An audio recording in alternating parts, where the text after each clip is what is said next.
สถานีวิทยุกระจายเสียงแห่งประเทศไทยจังหวัดเชียงใหม่ AM 1476 กิโลเฮิรตซ์สถานีวิทยุภาคภาษาชาติพันธุ์แห่งเดียวในประเทศไทยที่มีความทันสมัยเชื่อถือได้สร้างอัตลักษณ์กลุ่มชาติพันธุ์สู่สากลพี่จะพาน้องลองตายสังคมพหุวัฒนธรรมต่างศาสนาแต่ใจเดียวกันชมทะเลสวยฟ้าใสที่ภาคใต้ชิมปลากุเลาตากใบขึ้นชื่อราชาแห่งปลาเค็มภาคใต้แหล่งผลิตวัตถุดิบอาหารสำคัญของโลกลิ้มรสผลไม้แสนอร่อยลองกองทุเรียนมังคุดเงาะความหลากหลายทางวัฒนธรรมทั้งพุทธคริสต์อิสลามและคนเชื้อสายจีนอาศัยอยู่ร่วมกันอย่างกลมกลืนภาคใต้แห่งสยามเมืองงามของไทยสำนักประชาสัมพันธ์เขต 3 กรมประชาสัมพันธ์ลาลาลาพัสดุมาแล้วชุดสวยของฉันแกะก่อนฉันจะใส่ไปงานเลี้ยงวันพุธเอ้าได้เป็นจะอี้นี่มาหันจะตรงปกเลยเดี๋ยวก่อนจะแชทไปบอกร้านกำเนอะเอ้าเพจหายไปไหนแล้ววะโอ้ยโทรตัวหากำลังไม่มีหมายเลขที่คุณเรียกเอ้านี่กับเบอร์ปลอมติดต่อกับมาได้จะให้แล้วเนาะถ้าใครอยากซื้อของออนไลน์โดยบัตรถูกหลอกนะต้องดูประวัติร้านค้าตัวดูก่อนว่าร้านค้านั้นมีลูกค้าเคยซื้อมากน้อยมากใดเช็ควันที่เปิดเหตุแล้วก็ดูความเคลื่อนไหวของร้านตัวถ้ามีไลฟ์สดประกอบการขายตัวก็จะดีมากเพราะว่าจะช่วยแสดงความเชื่อถือของร้านว่าเราจะมีโอกาสถูกหลอกน้อยลงตัวนี่คือหลักการตรวจสอบเบื้องต้นเนอะโอเคว่าแต่วันพุธอ่ะจะใส่ชุดอย่างไปงานเลี้ยงอ่ะเนี่ยสำนักประชาสัมพันธ์เขต 3 กรมประชาสัมพันธ์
谁我娘，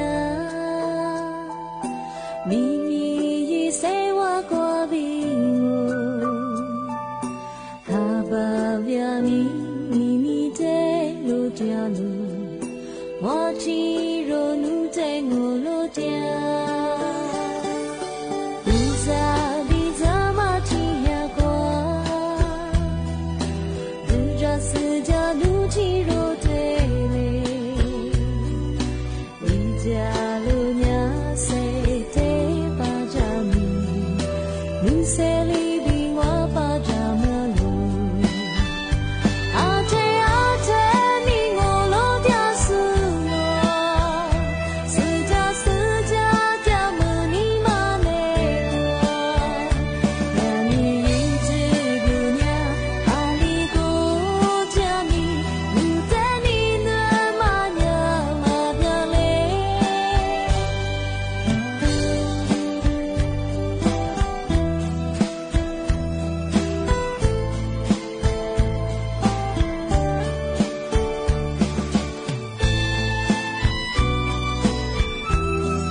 อามาสายาสำนักงานประกันสังคมแห่งประเทศ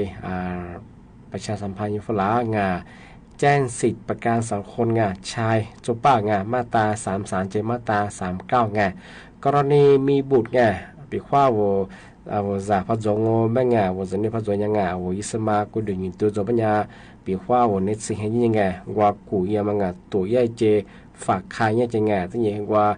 ยี่หืดเสื้อไปแล้วแม่งาเอาว่าประกันสังคมวันนี้ทีเลยเบิกใจหน้าแม่งาเฉพาะงา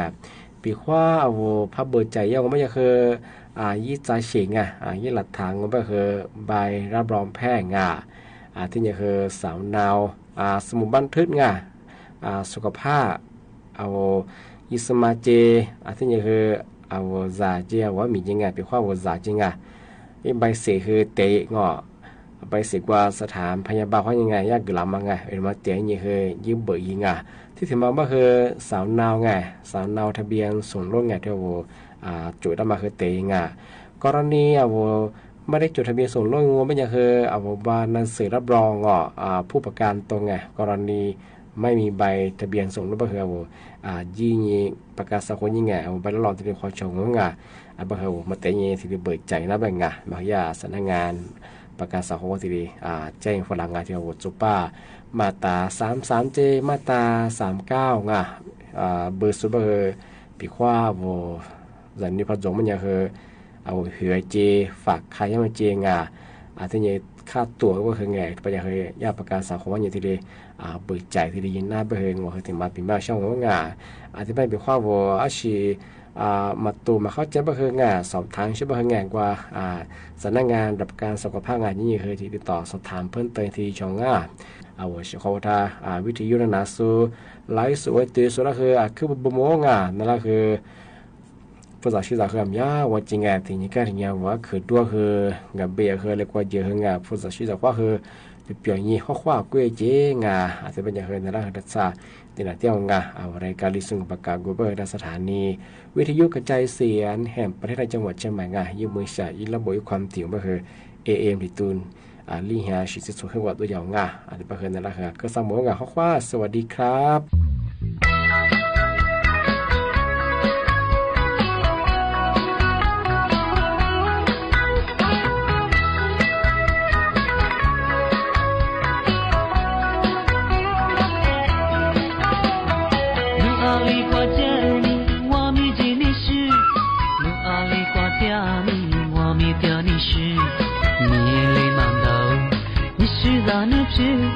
但你马关路的里孙家，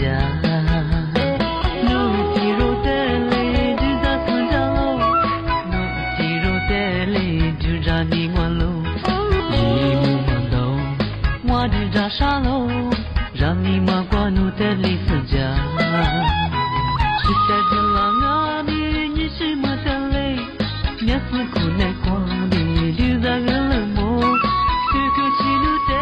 我就在你妈妈。是么了？你花起掉了。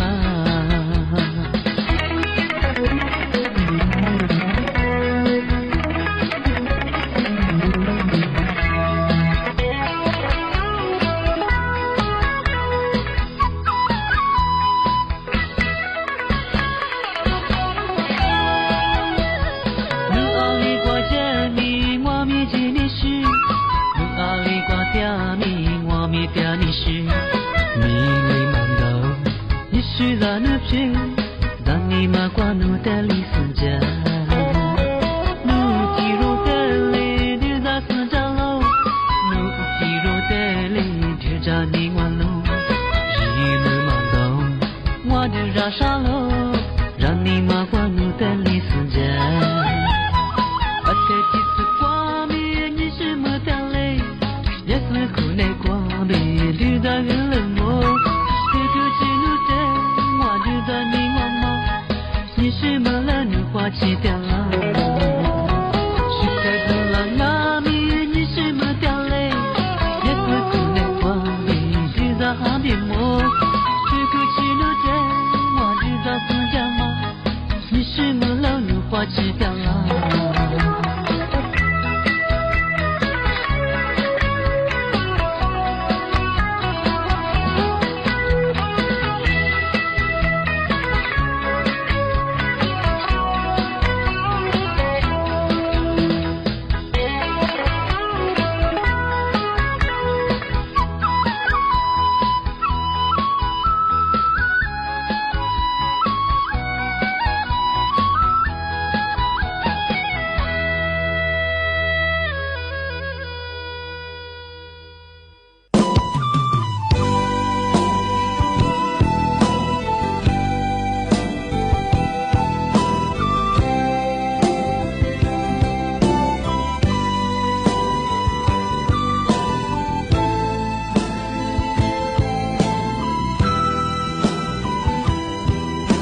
ที่นี่สถานีวิทยุกระจายเสียงแห่งประเทศไทยต่อไปขอเชิญรับฟังการถ่ายทอดเสียงผลการออกเลขสลากกินแบ่งรัฐบาลณอาคารออกรางวัลสำนักงานสลากกินแบ่งรัฐบาลถนนนนทบุรีอำเภอเมืองนนทบุรีจังหวัดนนทบุรีขอนำท่านผู้ฟังสู่บริเวณณอาคารออกรางวัลสำนักงานสลากกินแบ่งรัฐบาลณบัดนี้ครับดังวันวานที่เธอรับสิ่งที่ดีจากตัวฉันนั้นคือทั้งหมดใจที่มีความรักความอบอุ่นและความจริงใจ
สวัสดีค่ะท่านผู้มีเกียรติและท่านผู้รับฟังทางบ้าน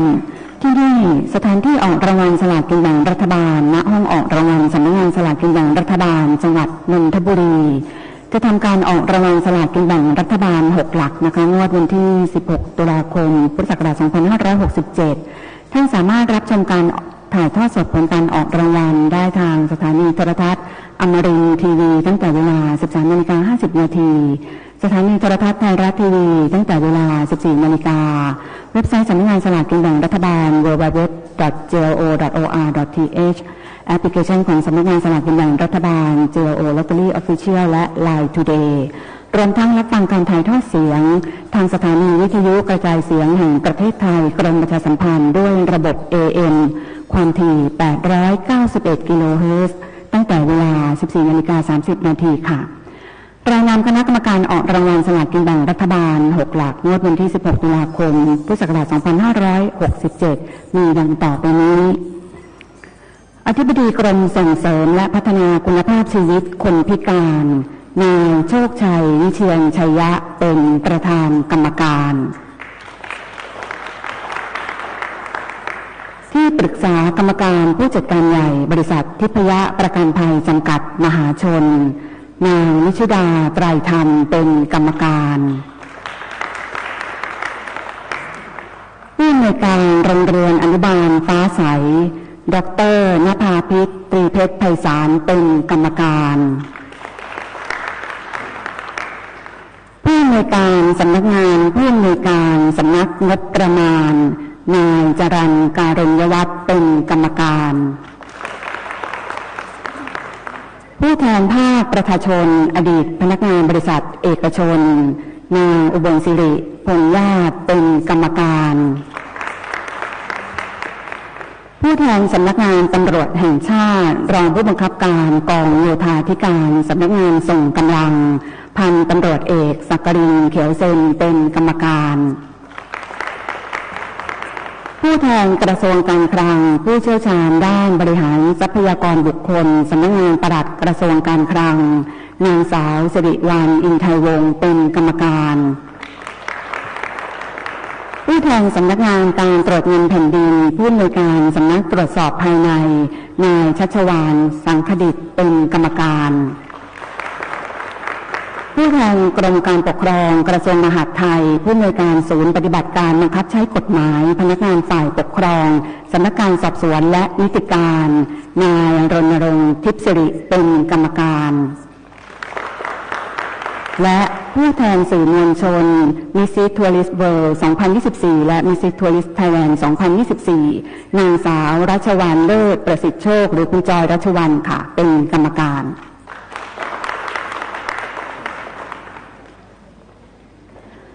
อุปกรณ์ในการออกรางวัลสลากกินแบ่งรัฐบาล6หลักนะคะมี3ชนิดค่ะคืออุปกรณ์ออกรางวัล1 4 1ใช้สำหรับการออกรางวัลเลขหน้าเลขท้ายและรางวัลที่1ค่ะอุปกรณ์ออกรางวัลอัตโนมัติมัลติพิกนะคะใช้สำหรับการออกรางวัลที่2และรางวัลที่3ค่ะและ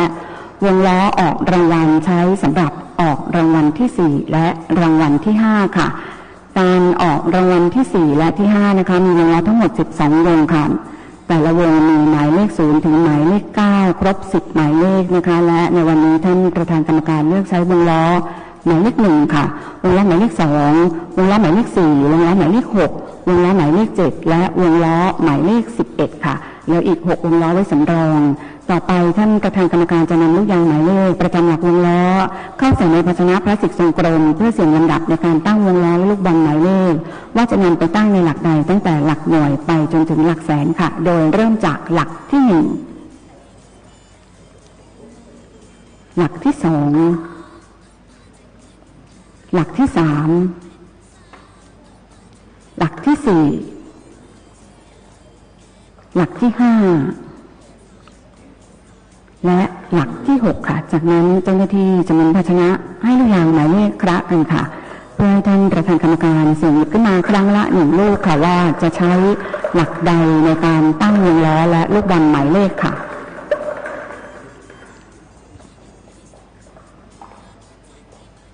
ท่านประธานกรรมการเสี่ยงหยิบขึ้นมาแล้วนะคะได้หมายเลข1ค่ะวงล้อลูกบอลหมายเลขชุดที่1ตั้งที่หลักหน่วยค่ะ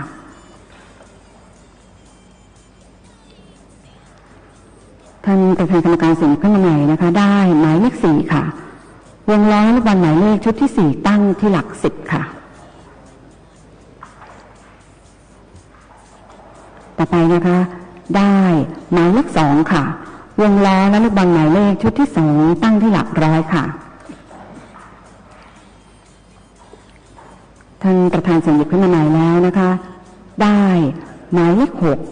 วงล้อและลูกบอลหมายเลขชุดที่6ตั้งที่หลักพันค่ะ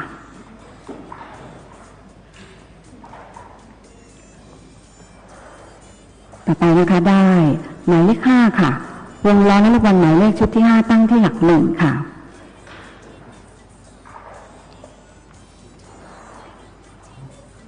และหมายเลขสุดท้ายค่ะหมายเลข3วงล้อลูกบอลหมายเลขชุดที่3ตั้งที่หลักแสนค่ะเมื่อเจ้าหน้าที่ได้ทำการติดตั้งวงล้อและลูกบอลหมายเลขให้เข้าที่เรียบร้อยนะคะขอเชิญคณะกรรมการตรวจสอบความเรียบร้อยของวงล้อและลูกบอลหมายเลขที่ใช้ในการออกรางวัลค่ะสำหรับการออกรางวัลที่2และรางวัลที่3ด้วยเครื่องออกรางวัลอัตโนมัติมัลติพีคนะคะมีลูกปิงปองหมายเลขที่จะใช้ในการออกรางวัลจำนวน12ชุดค่ะแต่ละชุดมีหมายเลข0ถึง9ครบ10หมายเลขและท่านประธานกรรมการเลือกใช้ลูกปิงปองชุดที่1สำหรับหลักที่2ชุดที่3สำหรับหลักที่1ชุดที่5สำหรับหลักที่5ชุดที่6สำหรับหลักที่4นะคะชุดที่8สำหรับหลักที่3และชุดที่11สำหรับหลักที่6ค่ะเหลืออีก6ชุดไว้สำรองค่ะและในวันนี้นะคะสำนักงานสลากกินแบ่งรัฐบาลได้รับเกียรติจากข้าราชการและเจ้าหน้าที่สังกัดกรมส่งเสริมและพัฒนาคุณภาพชีวิตคนพิการนะคะมาร่วมหมุนวงล้อสลับกับพนักงานหมุนวงล้อของสำนักงานสลากกินแบ่งรัฐบาลด้วยค่ะ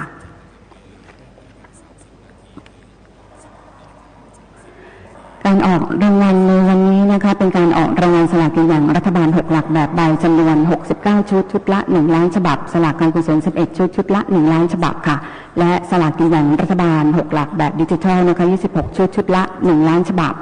รวมเป็น106ล้านฉบับราคาฉบับละ80 บาทค่ะท่านที่ถูกรางวัลสลากกินแบ่งรัฐบาล6หลักนะคะจะต้องเสียค่าอากรสแตมป์ในอัตรา1บาทของเงินรางวัลทุก200บาทหรือเศษของ200บาทและท่านที่ถูกรางวัลสลากการกุศลนะคะจะต้องเสียภาษีหักหน้าที่จ่ายในอัตราร้อยละ1บาทของเงินรางวัลค่ะเมื่อคณะกรรมการตรวจสอบความเรียบร้อยของวงล้อแล้วนะคะท่านประธานกรรมการได้กำหนดให้ตั้งวงล้อไว้ที่หมายเลข5ค่ะขณะนี้วงล้อตั้งอยู่ที่หมายเลข5555555ต่อไปนะคะท่านประธานกรรมการจะได้นำลูกบอลสีแทนตำแหน่งรางวัลเข้าใส่ในภาชนะพลาสติกทรงกลมเพื่อเสี่ยงลำดับในการออกรางวัลโดยให้สีเหลืองแทนตำแหน่งรางวัลที่2มี5รางวัลเงินรางวัลรางวัลละ 200,000 บาทค่ะสีชมพูแทนตำแหน่งรางวัลที่3มี10รางวัลเงินรางวัลรางวัลละ 80,000 บาทค่ะสีเขียวแทนตำแหน่งรางวัลที่4มี50รางวัลเงินรางวัลรางวัลละ 40,000 บาทค่ะและสีน้ำเงินแทนตำแหน่งรางวัลที่5มี100รางวัลเงินรางวัลรางวัลละ 20,000 บาทค่ะเมื่อท่านประธานกรรมการนำลูกบอลสีทั้ง4สีเข้าใส่ในภาชนะแล้วนะคะเจ้าหน้าที่จะทำการหมุนภาชนะให้ลูกบอลสีคละกันค่ะเพื่อให้ท่านประธานกรรมการเสี่ยงจับขึ้นมานะคะได้สีอะไรก็จะทำการออกรางวัลในตำแหน่งนั้นค่ะท่านประธานเสี่ยงจับขึ้นแล้วนะคะได้สีน้ำเงินค่ะแทนตำแหน่งรางวัลที่5จะออกรางวัลที่5ด้วยอุปกรณ์วงล้อนะคะติดต่อกันไป100รางวัลเงินรางวัลรางวัลละ 20,000 บาทค่ะ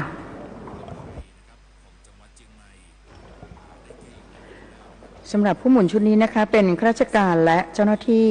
สังกัดกรมส่งเสริมและพัฒนาคุณภาพชีวิตคนพิการค่ะ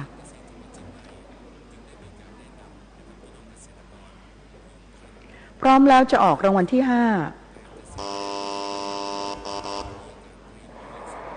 ออกรางวัลที่5ครั้งที่1เลขที่ออก995215 995215ออกรางวัลที่5ครั้งที่2 767-119 767-119ออกรางวัลที่5ครั้งที่3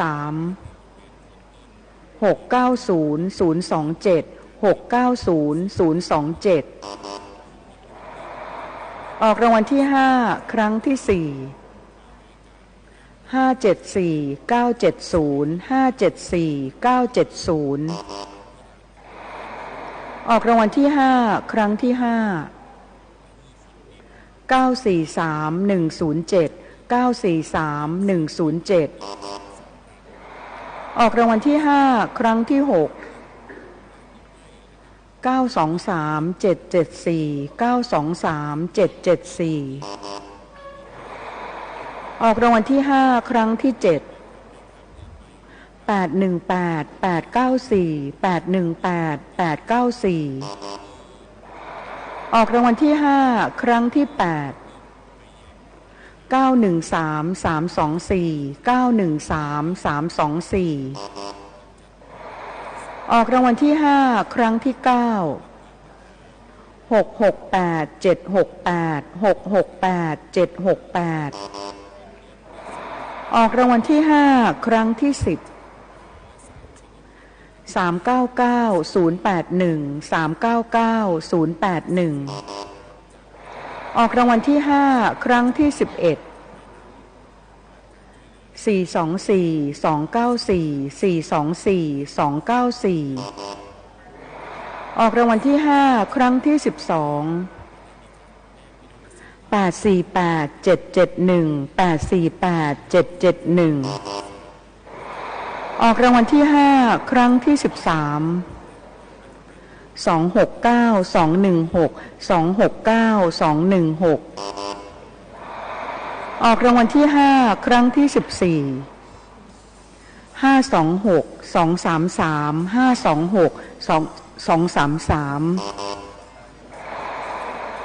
ออกรางวัลที่5ครั้งที่15 396-665 396-665 ออกรางวัลที่5ครั้งที่16 177 122 177 122ออกรางวัลที่5ครั้งที่17 594 820 594 820ออกรางวัลที่5ครั้งที่18 916 049 916 049ออกรางวัลที่5ครั้งที่19 987 926 987 926ออกรางวัลที่5ครั้งที่20 755 995 755 995ออกรางวัลที่5ครั้งที่21 133 254 133 254ออกรางวัลที่5ครั้งที่22 567 405 567 405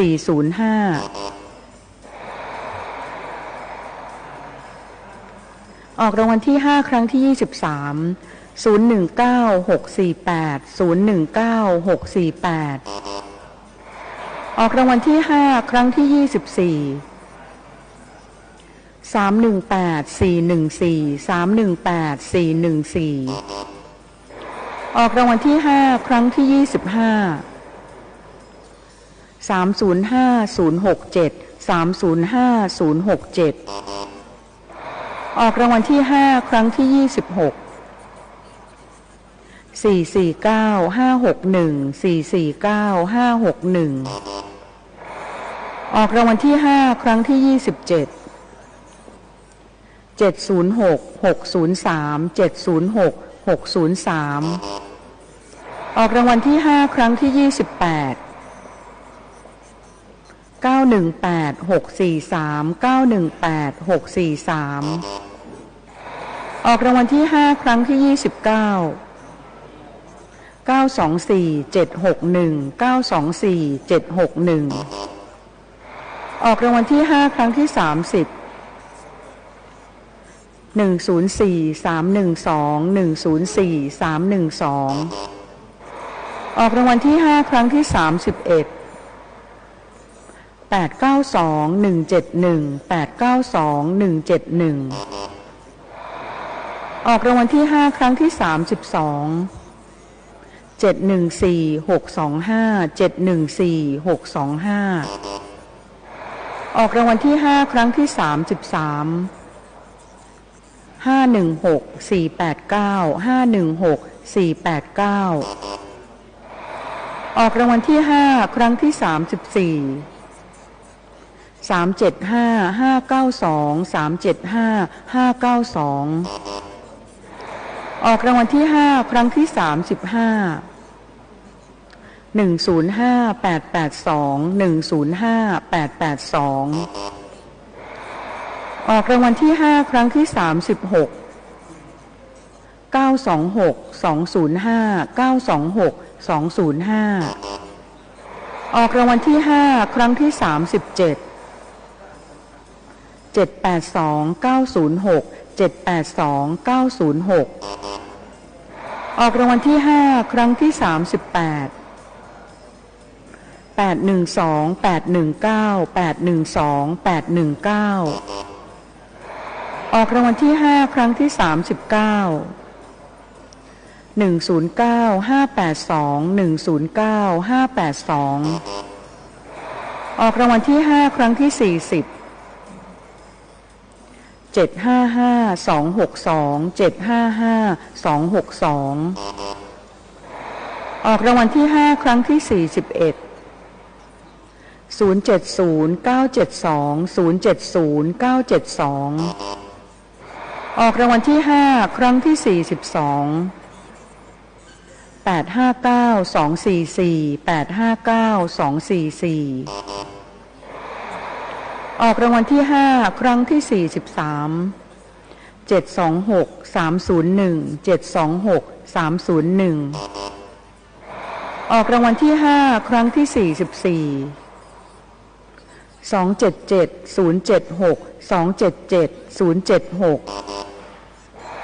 ออกรางวัลที่5ครั้งที่45 937 467 937 467ออกรางวัลที่5ครั้งที่46 158 877 158 877ออกรางวัลที่5ครั้งที่47 315 418 315 418ออกรางวัลที่5ครั้งที่48 034 806 034 806ออกรางวัลที่5ครั้งที่49 169 064 169 064ออกรางวัลที่5ครั้งที่50 446 104 446 104จะเปลี่ยนพนักงานหมุนชุดใหม่ค่ะ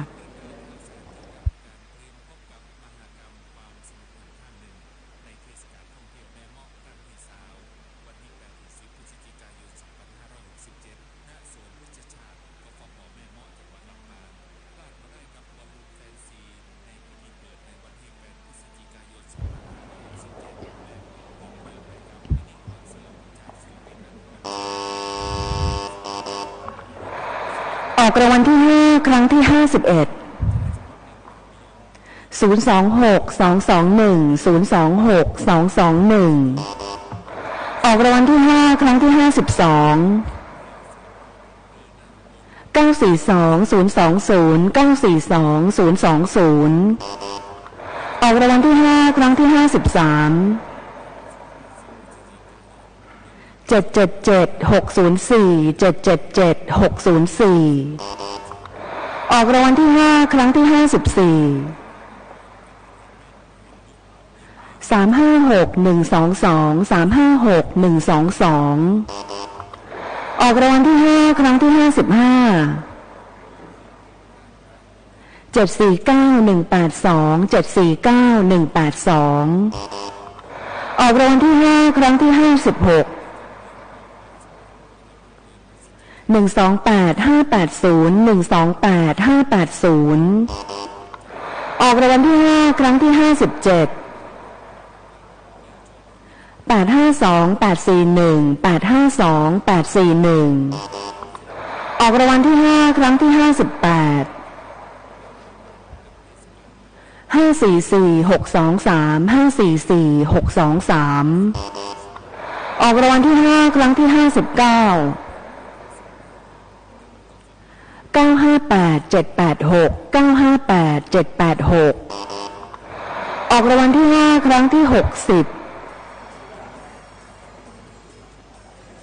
464 258 464 258ออกรางวัลที่5ครั้งที่61 400 476 400 476ออกรางวัลที่5ครั้งที่62 367 162 367 162ออกรางวัลที่5ครั้งที่63 293 854 293 854ออกรางวัลที่5ครั้งที่64 940 940 940 940ออกรางวัลที่5ครั้งที่65 169 981 169 981ออกรางวัลที่5ครั้งที่66 389 716 389 716ออกรางวัลที่5ครั้งที่67 696 974 696 974ออกรางวัลที่5ครั้งที่68 744 551 744 551ออกรางวัลที่5ครั้งที่69 อ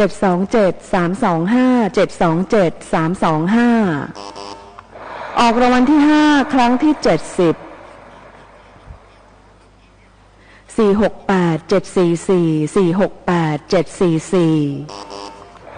ออกรางวัลที่ห้าครั้งที่71 242-520 242-520 ออกรางวัลที่ห้าครั้งที่72 529-490 529-490 ออกรางวัลที่ห้าครั้งที่73 956-648 956-648 ออกรางวัลที่ห้าครั้งที่74 524-834 524-834 ออกรางวัลที่ห้าครั้งที่75 533-524 533-524 ออกรางวัลที่ห้าครั้งที่76 354-352 354-352 ออกรางวัลที่ห้าครั้งที่77 889-734 889-734 ออกรางวัลที่ห้าครั้งที่78 976-947 976-947 ออกรางวัลที่ห้าครั้งที่79 996-774 996-774 ออกรางวัลที่ห้าครั้งที่80 572-047 572-047 ออกรางวัลที่ห้าครั้งที่81 059-147 059-147 ออกรางวัลที่ห้าครั้งที่82 493-933 493-933 ออกรางวัลที่ห้าครั้งที่83 392-533 392-533 ออกรางวัลที่ห้าครั้งที่84 565-243 565-243 ออกรางวัลที่ห้าครั้งที่85 892-802 892-802 ออกรางวัลที่ห้าครั้งที่86 347-685 347-685 ออกรางวัลที่ห้าครั้งที่87 915-590 915-590 ออกรางวัลที่ห้าครั้งที่88 192-105 192-105 ออกรางวัลที่ห้าครั้งที่89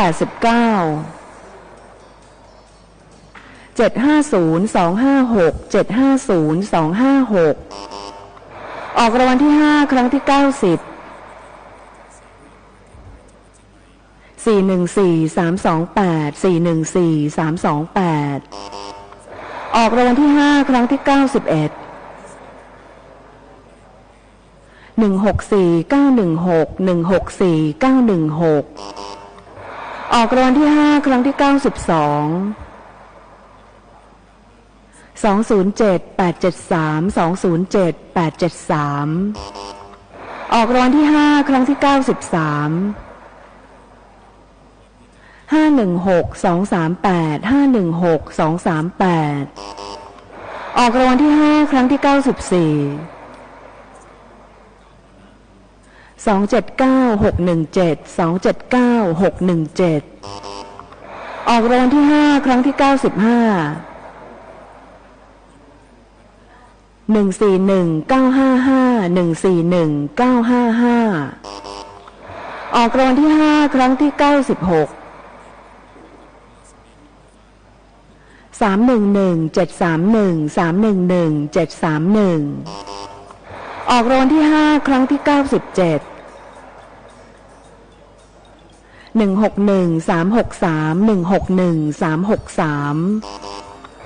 อกรางวัลที่5ครั้งที่98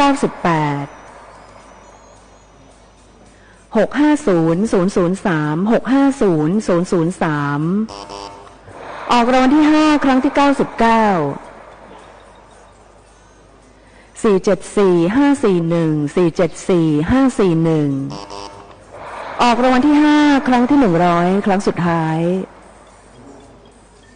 103237 103237รางวัลที่5ออกไปครบแล้ว100รางวัลค่ะต่อไปท่านประธานกรรมการจะเสี่ยงจับลูกบอลสีขึ้นมาใหม่ค่ะได้สีอะไรก็จะทำการออกรางวัลในตำแหน่งนั้นค่ะท่านประธานจับขึ้นแล้วนะคะได้สีชมพูค่ะแทนตำแหน่งรางวัลที่3นะคะจะออกรางวัลที่3ด้วยเครื่องออกรางวัลอัตโนมัติมัลติพลิกติดต่อกันไป10รางวัลค่ะเงินรางวัลละ80,000 บาทนะคะโดยท่านประธานกรรมการจะไปประจำที่เครื่องออกรางวัลและกดปุ่มให้ลูกปิงปองหมายเลขคละกันค่ะเมื่อเห็นว่าคละกันดีแล้วจะกดปุ่มเลื่อนลูกปิงปองหมายเลขลูกปิงปองที่ลอยขึ้นด้านบนของเครื่องทั้ง6หลักคือหมายเลขที่แสดงผลรางวัลค่ะพร้อมแล้วจะออกรางวัลที่3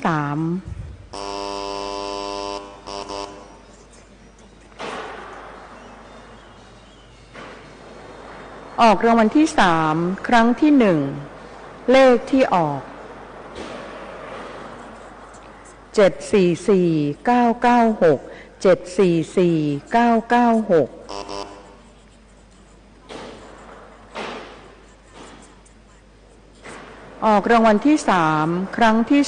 2เลขที่ออก079381 079381ออกรางวัลที่3ครั้งที่3เลขที่ออก350969 350969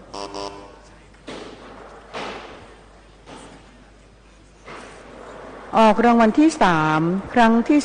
4เลขที่ออก701566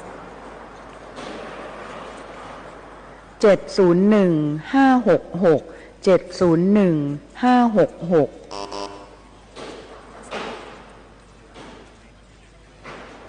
ออกรางวัลที่3ครั้งที่5เลขที่ออก327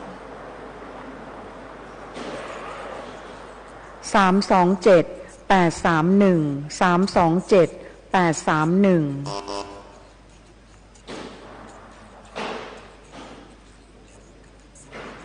ออกรางวัลที่3ครั้งที่6เลขที่ออก942 966 942 966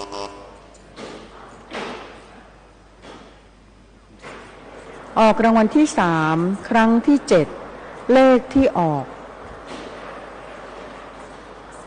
360 198 360 198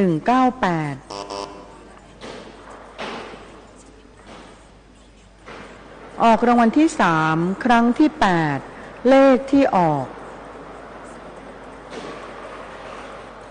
803 140 803 140ออกรางวัลที่3ครั้งที่9เลขที่ออก835 479 835 479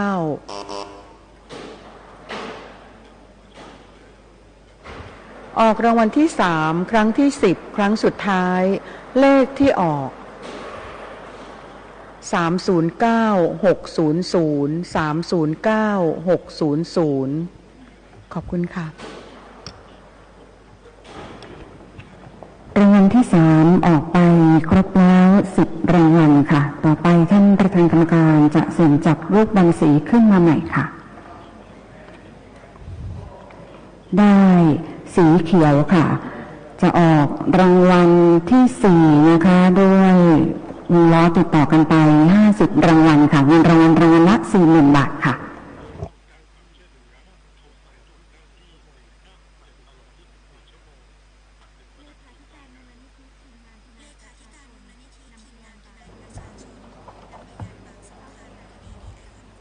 ผู้ให้เกียรติมาร่วมหมุนวงล้อในชุดนี้นะคะเป็นข้าราชการและเจ้าหน้าที่สังกัดกรมส่งเสริมและพัฒนาคุณภาพชีวิตคนพิการค่ะพร้อมแล้วจะออกรางวัลที่4ออกรางวัลที่4ครั้งที่1เลขที่ออก155170 155170ออกรางวัลที่4ครั้งที่2 825-993 825-993ออกรางวัลที่4ครั้งที่3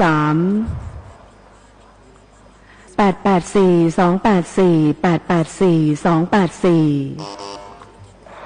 ออกรางวัลที่4ครั้งที่4 322-962 322-962ออกรางวัลที่4ครั้งที่5 395-774 395-774ออกรางวัลที่4ครั้งที่6 874-449 874-449ออกรางวัลที่4ครั้งที่7 414-059 414-059ออกรางวัลที่4ครั้งที่8 176-736 176-736ออกรางวัลที่4ครั้งที่9 315-440 315-440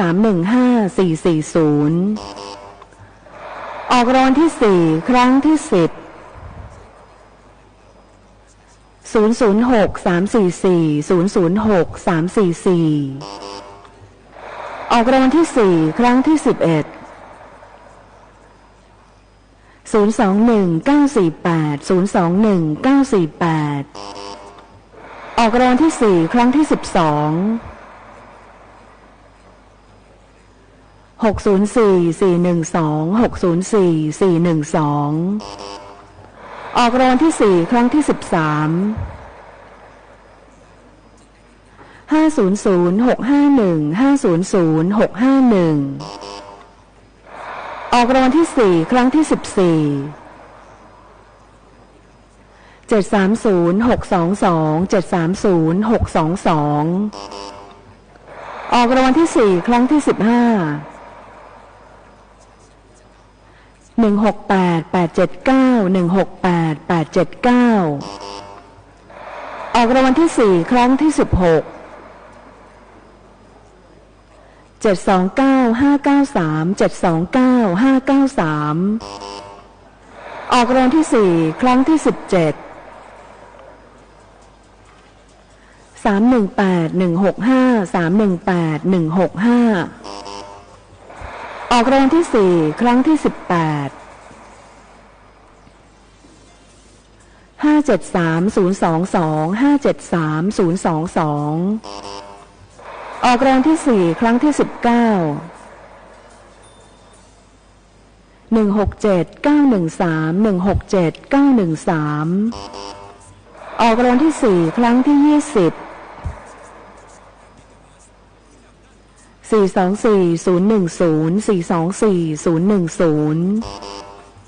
ออกรางวัลที่4ครั้งที่21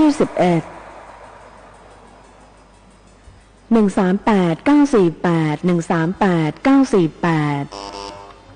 ออกรางวัลที่4ครั้งที่22 394-200 394-200ออกรางวัลที่4ครั้งที่23 528-843 528-843ออกรางวัลที่4ครั้งที่24 391-203 391-203ออกรางวัลที่4ครั้งที่25 563373 563373ออกรางวัลที่สี่ครั้งที่26 215243 215243ออกรางวัลที่สี่ครั้งที่27 615764 615764ออกรางวัลที่สี่ครั้งที่28 417106 417106ออกรางวัลที่สี่ครั้งที่29 226460 226460ออกรางวัลที่สี่ครั้งที่30 292397 292397ออกรางวัลที่สี่ครั้งที่31 724358 724358ออกรางวัลที่สี่ครั้งที่32 470723 470723ออกรางวัลที่สี่ครั้งที่33 056126 056126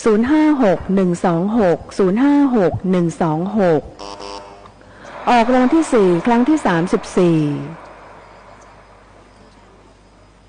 288167 288167ออกรางวัลที่สี่ครั้งที่35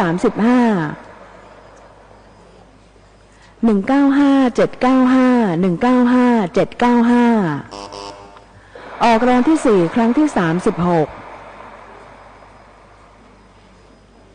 637 681 637 681ออกรางวัลที่สี่ครั้งที่37 826 605 826 605ออกรางวัลที่สี่ครั้งที่38 863 363 863 363ออกรางวัลที่สี่ครั้งที่39 405 302 405 302ออกรางวัลที่สี่ครั้งที่40 423 542 423 542ออกรางวัลที่สี่ครั้งที่41 113 438 113 438ออกรางวัลที่สี่ครั้งที่42 536 788 536 788ออกรางวัลที่สี่ครั้งที่43 358 015 358 015ออกรางวัลที่สี่ครั้งที่44 656 780 656 780ออกรางวัลที่สี่ครั้งที่45 388 836 388 836ออกรางวัลที่สี่ครั้งที่46 180 486 180 486ออกรางวัลที่สี่ครั้งที่47 564 006 564 006ออกรางวัลที่สี่ครั้งที่48 630 912 630 912ออกรางวัลที่สี่ครั้งที่49 934 027 934 027ออกรางวัลที่สี่ครั้งที่50ครั้งสุดท้าย462 725 462 725ขอบคุณค่ะรางวัลที่สี่ออกไปครบแล้ว50รางวัลค่ะสำหรับลูกบอลสีแทนตำแหน่งรางวัลสีสุดท้ายนะคะได้แก่สีเหลืองค่ะแทนตำแหน่งราง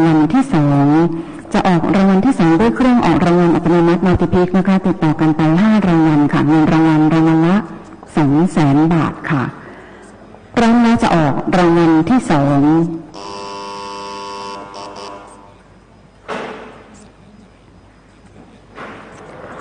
ออกรางวัลที่2ครั้งที่1เลขที่ออก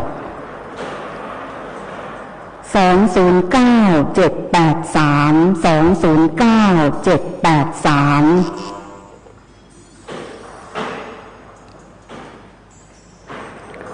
ออกรางวัลที่2ครั้งที่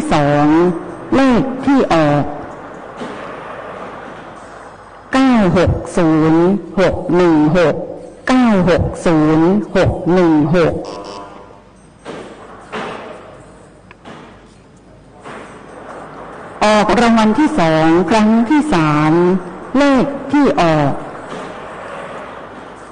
887149 887149ออกรางวัลที่2ครั้งที่4เลขที่ออก091247 091247ออกรางวัลที่2ครั้งที่5ครั้งสุดท้ายเลขที่ออก042170 042170ขอบคุณค่ะรางวัลที่2ที่3ที่4และที่5ออกไปครบแล้วนะคะต่อไปจะทำการออกรางวัลเลขหน้า3ตัว2ครั้งรางวัลเลขท้าย3ตัว2ครั้งและรางวัลเลขท้าย2ตัว1ครั้งนะคะด้วยอุปกรณ์ออกรางวัล141นะคะโดยวิธีหมุนอุปกรณ์ออกรางวัลให้ลูกบอลหมายเลขคละกันค่ะแล้วจึงเปิดช่องให้ลูกบอลหมายเลขตกลงในที่รองรับด้านหน้านะคะสำหรับรางวัลที่1จะออกเป็นลำดับสุดท้ายค่ะการออกรางวัลด้วยวิธีนี้นะคะผู้ทำการออกรางวัลจะเป็นกรรมการออกรางวัลทั้งหมดค่ะโดยประธานกรรมการจะเสี่ยงจับหมายเลขกรรมการขึ้นมา6ท่านว่ากรรมการท่านใดจะได้เป็นผู้ออกรางวัลค่ะซึ่งเจ้าหน้าที่ได้นำหมายเลขกรรมการเข้าใส่ในภาชนะทรงกลมแล้วนะคะเพื่อให้ท่านประธานกรรมการเสี่ยงจับหมายเลขกรรมการขึ้นมาครั้งละ1หมายเลขค่ะ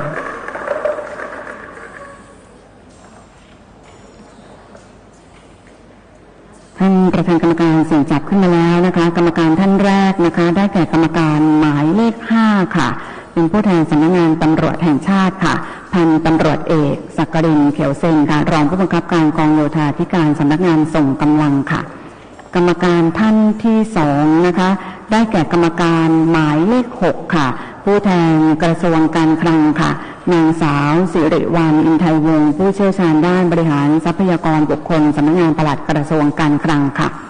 กรรมการท่านที่3นะคะได้แก่กรรมการหมายเลข9ค่ะผู้แทนสื่อมวลชนค่ะนางสาวรัชวรรณเลิศประสิทธิโชคนะคะจอยรัชวรรณมิสซิสทัวริสต์เวิลด์2024และมิสซิสทัวริสต์ไทยแลนด์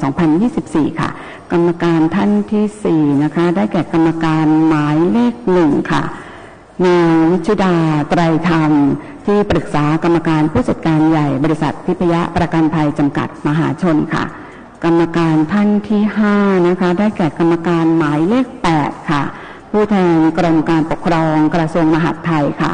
นายรณรงค์ทิพย์สิริผู้อำนวยการศูนย์ปฏิบัติการบังคับใช้กฎหมายพนักงานฝ่ายปกครองสำนักงานสอบสวนและนิติการค่ะและกรรมการท่านสุดท้ายนะคะได้แก่กรรมการหมายเลข2ค่ะดร.ณภาพิษตรีเพชรไพศาลค่ะผู้อำนวยการโรงเรียนอนุบาลฟ้าใสค่ะเมื่อได้กรรมการออกรางวัลครบแล้วนะคะต่อไป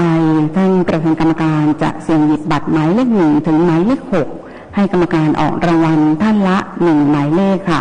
เพื่อติดบัตรไว้ที่บริเวณอกเสื้อด้านซ้ายค่ะ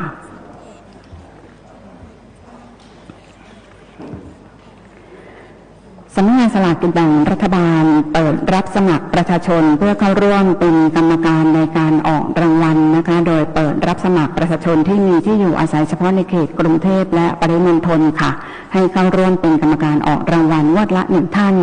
สมัครทางเว็บไซต์สำนักงานค่ะ www.jo.or.th นะคะได้ตั้งแต่วันนี้ถึงวันที่24ตุลาคม2567ค่ะและจะประกาศรายชื่อผู้ได้รับการสุ่มเลือกนะคะภายในวันที่8พฤศจิกายน2567ทางเว็บไซต์ของสำนักงานค่ะขณะนี้นะคะกรรมการทั้ง6ท่านได้ติดบัตรหมายเลขเรียบร้อยแล้วนะคะและกำลังจะขึ้นไปยืนประจำอุปกรณ์ออกรางวัลตามหมายเลขที่ได้รับค่ะ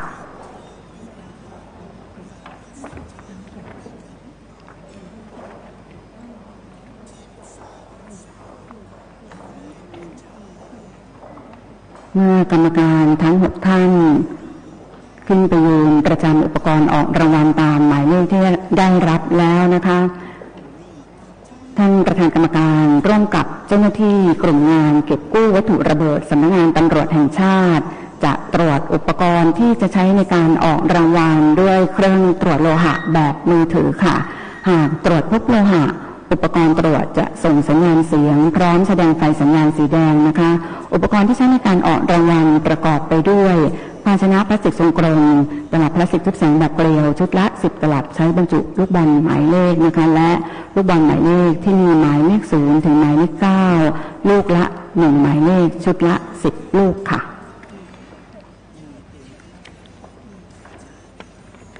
สำนักงานสลากกินแบ่งรัฐบาลนะคะเปิดบริการให้คำปรึกษาสำหรับผู้มีความเสี่ยงเสพติดการซื้อสลากกินแบ่งรัฐบาลนะคะโดยสามารถทำแบบประเมินความเสี่ยงเบื้องต้นได้ที่เว็บไซต์สำนักงานสลากกินแบ่งรัฐบาล www.jo.or.th นะคะและรับความปรึกษาผ่านศูนย์ call center โทรศัพท์ 02-528-9999 กด 9 ในวันและเวลาทำการตั้งแต่เวลา 7:30 น. ถึง 15:30 น. ค่ะขณะนี้นะคะได้ทำการตรวจสอบความเรียบร้อยของอุปกรณ์ออกรางวัลเสร็จสิ้นแล้วค่ะต่อไปเจ้าหน้าที่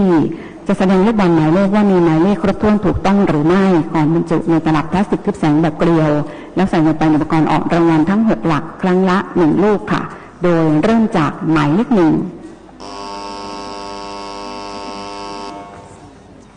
สำนักงานสลากกินแบ่งรัฐบาลจะเปิดให้ผู้มีสิทธิ์ซื้อจองล่วงหน้า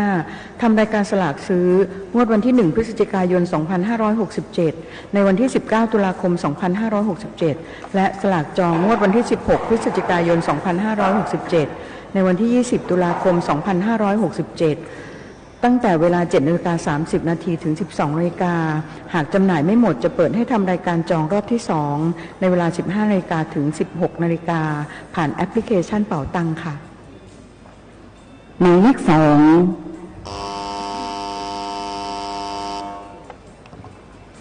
สำนักงานสนับสนุนกิจกรรมสาธารณประโยชน์เพื่อช่วยเหลือสังคมอย่างยั่งยืนประจำปี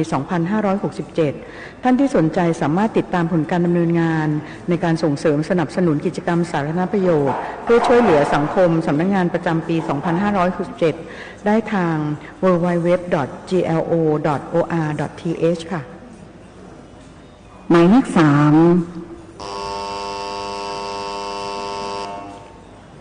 สำนักงานสลากกินแบ่งรัฐบาลขอแจ้งข้อมูลสลากกินแบ่งรัฐบาล6หลักแบบดิจิทัลงวดวันที่1พฤศจิกายน2567จำหน่ายผ่านแอปพลิเคชันเป๋าตังจำนวน24ล้านฉบับและอาจมีการเพิ่มระหว่างงวดอีกจำนวน2ล้านฉบับมีตัวแทนจำหน่ายสลากกินแบ่งรัฐบาล6หลักแบบดิจิทัลจำนวนกว่า 45,000 รายค่ะหมายเลข4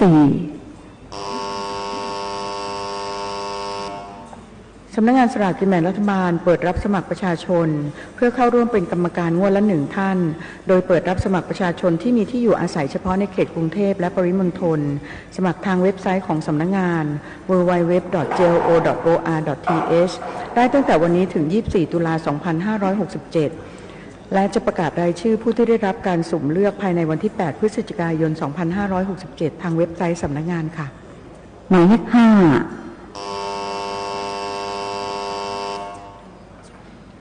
สำนักงานสลากกินแบ่งรัฐบาลขอให้ผู้ซื้อสลากแต่น้อยใช้สอยประหยัด ไม่อัตคัดเงินทอง เพื่อป้องกันไม่ให้เกิดปัญหาการเสพติดการพนันและปัญหาทางการเงินอันเนื่องมาจากสลากกินแบ่งรัฐบาลและก่อนซื้อสลากผู้ซื้อควรคำนึงถึงโอกาสในการถูกรางวัลเป็นสำคัญค่ะหมายเลข 6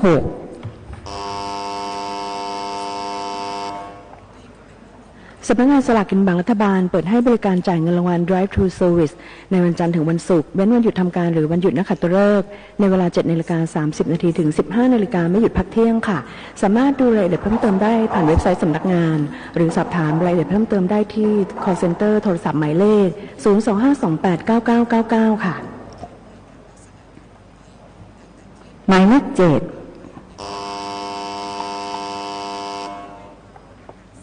สำนักงานสลากกินแบ่งรัฐบาลเปิดให้ลงทะเบียนจองคิวเพื่อขอรับเงินรางวัลสลากงวดวันที่ 16 ตุลาคม 2567 ผ่านเว็บไซต์ www.go.or.th หรือแอปพลิเคชัน JO Lottery Official โดยเริ่มจองได้ตั้งแต่วันนี้เวลา 18:00 นเป็นต้นไปค่ะ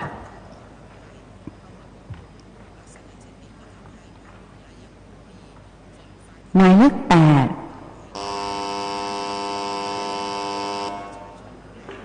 สำนักงานขอเตือนประชาชนอย่าลงเชื่อมิจฉาชีพนำเสนอขายสลากกินแบ่งรัฐบาลที่ถูกรางวัลในราคาที่ต่ำกว่ามูลค่าจริงเพราะตามข้อเท็จจริงแล้วนะคะไม่มีใครยอมเสียเปรียบนำเงินรางวัลที่มีมูลค่ามากกว่าไปแลกเปลี่ยนกับการขายต่อที่ได้มูลค่าต่ำกว่าโปรดอย่าหลงเชื่อนะคะไม่เช่นนั้นท่านอาจสูญเสียทรัพย์สินเป็นจำนวนมากค่ะหมายเลข 9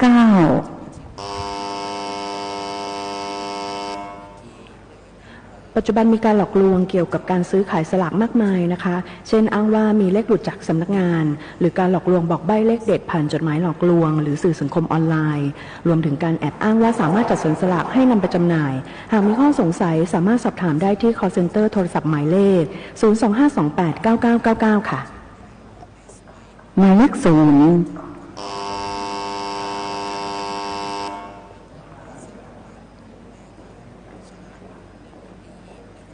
เจ้าหน้าที่ได้แสดงลูกบอลหมายเลขเป็นที่ครบถ้วนถูกต้องทุกหลักแล้วนะคะจากนั้นจะทำการหมุนอุปกรณ์ออกรางวัลลูกบอลหมายเลขคละกันค่ะ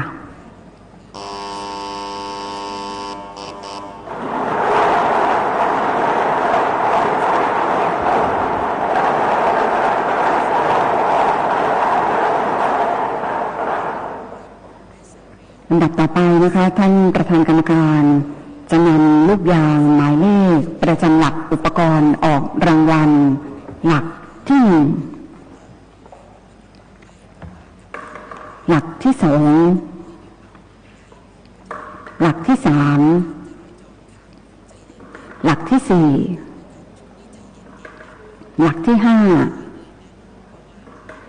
และหลักที่6เข้าใส่ในภาชนะพลาสติกทรงกลมค่ะจากนั้นเจ้าหน้าที่จะหมุนภาชนะให้ลูกยางหมายเลขคละกันค่ะเพื่อให้ประธานกรรมการเสี่ยงหยิบขึ้นมาครั้งละ1หลักค่ะ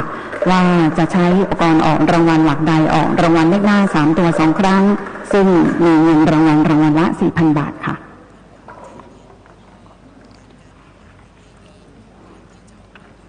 จะใช้อุปกรณ์ออกรางวัลหลักที่3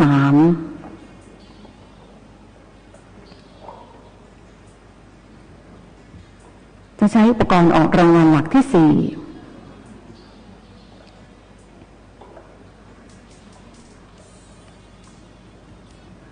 จะใช้อุปกรณ์ออกรางวัลหลักที่5จะใช้อุปกรณ์ออกรางวัลหลักที่3หลักที่4และหลักที่5ออกรางวัลเลขหน้า3ตัวครั้งที่1นะคะโดยเจ้าหน้าที่จะหมุนอุปกรณ์ออกรางวัลให้ลูกบอลหมายเลขคละกันค่ะเมื่อประธานกรรมการเห็นว่าคละกันดีแล้วจะกดออกสัญญาณเพื่อให้กรรมการออกรางวัลยกคันยกเปิดช่องให้ลูกบอลหมายเลขตกลงในที่รองรับด้านหน้านะคะและเจ้าหน้าที่จะนำลูกบอลที่ได้มาเปิดตลับทึบแสงเพื่อแสดงหมายเลขต่อไปค่ะพร้อมแล้วจะออกรางวัลเลขหน้า3ตัวครั้งที่1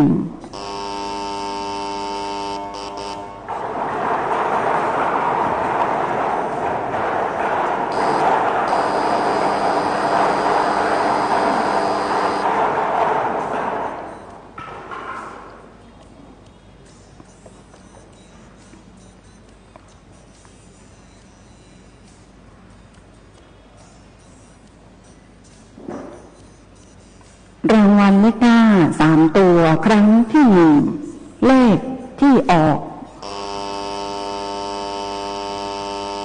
ฟังอีกครั้งค่ะรางวัลเลขหน้า3ตัวครั้งที่1เลขที่ออก648ต่อไปนะคะประธานกรรมการจะเสี่ยงหยิบลูกยางหมายเลขประจำหลักขึ้นมาใหม่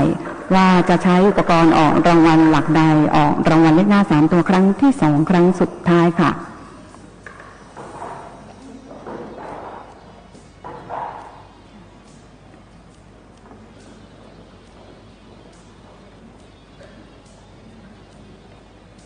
จะใช้อุปกรณ์ออกรางวัลหลักที่1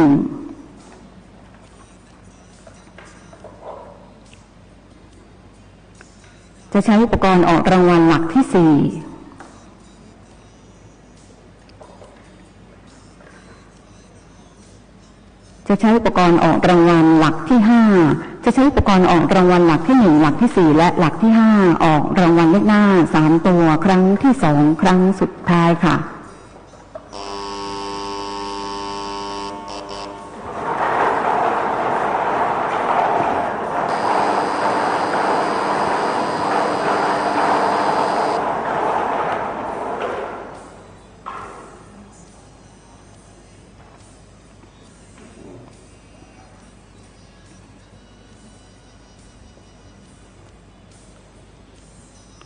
รางวัลเลขหน้า3ตัวครั้งที่2เลขที่ออก561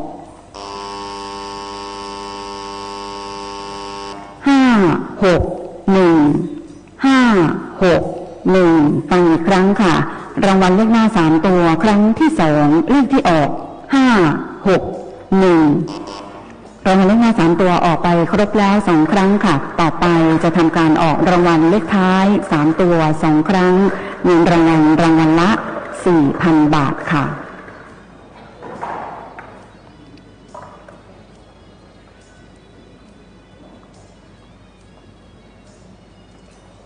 จะใช้อุปกรณ์ออกรางวัลหลักที่2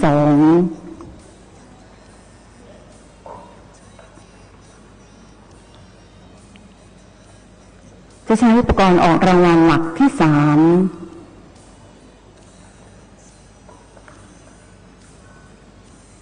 จะใช้อุปกรณ์ออกรางวัลหลักที่5จะใช้อุปกรณ์ออกรางวัลหลักที่2หลักที่3และหลักที่5ออกรางวัลเลขท้าย3ตัวครั้งที่1ค่ะ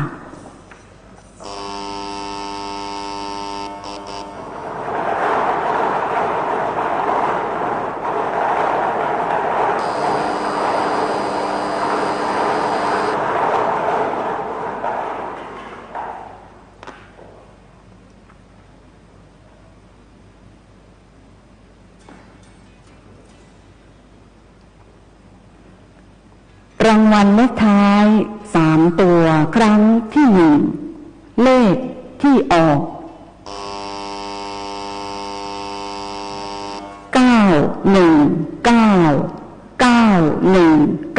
ฟังอีกครั้งค่ะรางวัลเลขท้าย3ตัวครั้งที่1เลขที่ออก919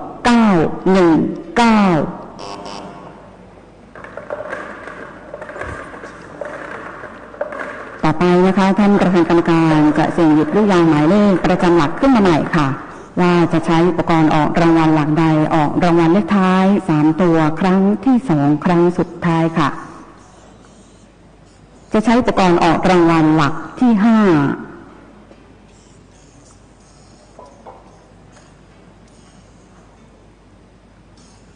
จะใช้อุปกรณ์ออกรางวัลหลักที่4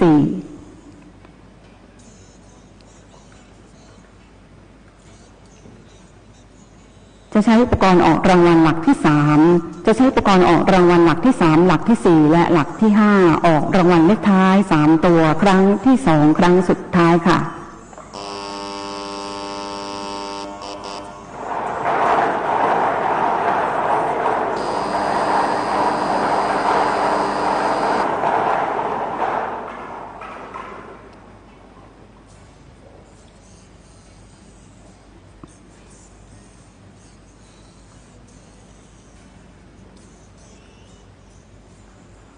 รางวัลเลขท้าย3ตัวครั้งที่2เลขที่ออก493ฟังอีกครั้งค่ะ รางวัลเลขท้าย3ตัวครั้งที่2เลขที่ออก493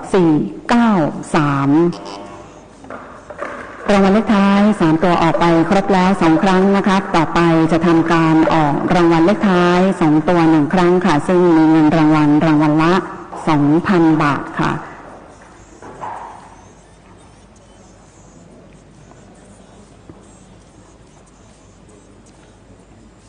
จะใช้อุปกรณ์ออกรางวัลหลักที่1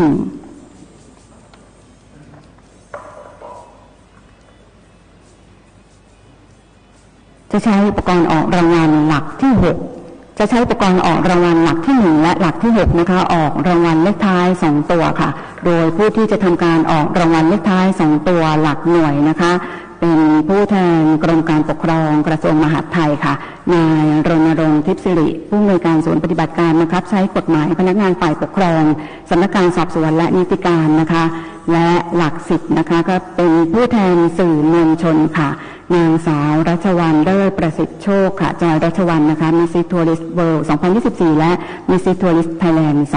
2024ค่ะพร้อมแล้วจะออกรางวัลเลขท้าย2ตัว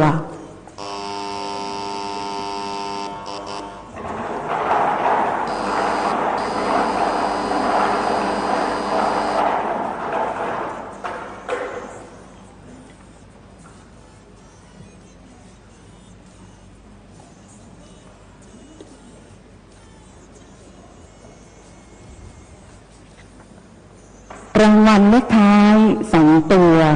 งวดวันที่16ตุลาคมพุทธศักราช2567เลขที่ออก000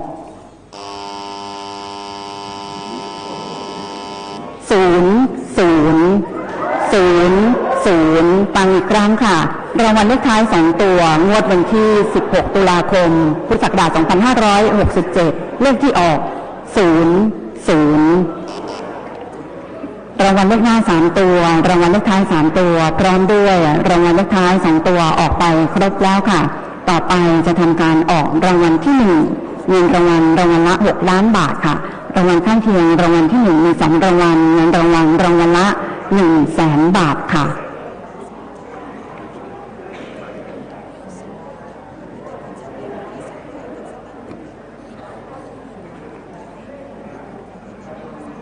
พร้อมแล้วจะออกรางวัลที่1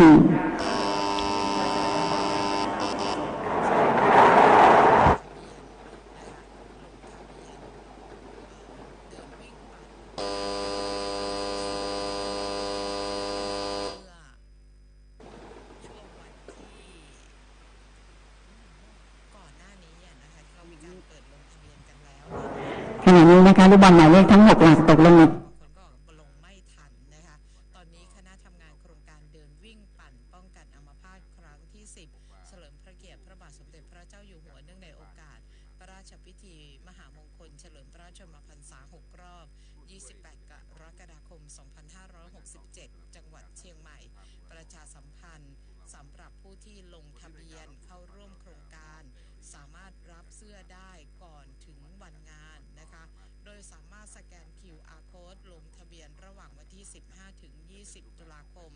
2567นะคะแจ้งความประสงค์รับเสื้อได้3จุดนะคะก็คือจุดที่1ที่ว่าการอำเภอตามที่ลงทะเบียนนะคะเริ่มรับระหว่างวันที่25ตุลาคมถึง1พฤศจิกายนค่ะในวันเวลาราชการจุดที่2ที่สารกลางจังหวัดเชียงใหม่นะคะเริ่มรับระหว่างวันที่25ตุลาคมจนถึง1พฤศจิกายนในวันเวลาราชการนะคะและจุดที่3ก็คือบริเวณหน้าศูนย์ประชุมและแสดงสินค้านานาชาติเฉลิมพระเกียรติ7รอบพระชนมพรรษาจังหวัดเชียงใหม่นะคะในวันงานค่ะก็คือวันที่2พฤศจิกายนระหว่างเวลา 4:30 นาทีจนถึง 8:30 นาทีนะคะการรับเสื้อวิ่งนะคะกรณีด้วยรับด้วยตนเองก็ให้นำบัตรประจำตัวประชาชนแสดงต่อเจ้าหน้าที่เพื่อรับเสื้อนะคะหากมอบหมายให้บุคคลอื่นรับแทนก็ให้นำสำเนาบัตรประจำตัวประชาชนของผู้มีสิทธิ์รับเสื้อโดยเขียนหรือว่าพิมพ์ข้อความระบุชื่อผู้รับเสื้อแทนนะคะพร้อมกับแสดงบัตรประจำตัวประชาชนของผู้รับเสื้อแทนต่อเจ้าหน้าที่ด้วยนะคะ สำหรับผู้ที่ลงทะเบียนเข้าร่วมกิจกรรมไม่ทันตามกำหนดนะคะก็สามารถที่จะสวมใส่เสื้อโทนสีเหลืองเข้าร่วมกิจกรรมโครงการเดินวิ่งได้ลูกบอลที่10เฉลิมพระเกียรติพระบาทสมเด็จพระเจ้าอยู่หัวเนื่องในได้หมายเลข4ค่ะกรรมการออกรางวัลประจำหลักร้อยค่ะนางวิชุดาไตรธรรมที่ปรึกษากรรมการผู้จัดการใหญ่บริษัททิพยประกันภัยจำกัดมหาชนจะเป็นผู้เสี่ยงลูกบอลเป็นลำดับต่อไปค่ะ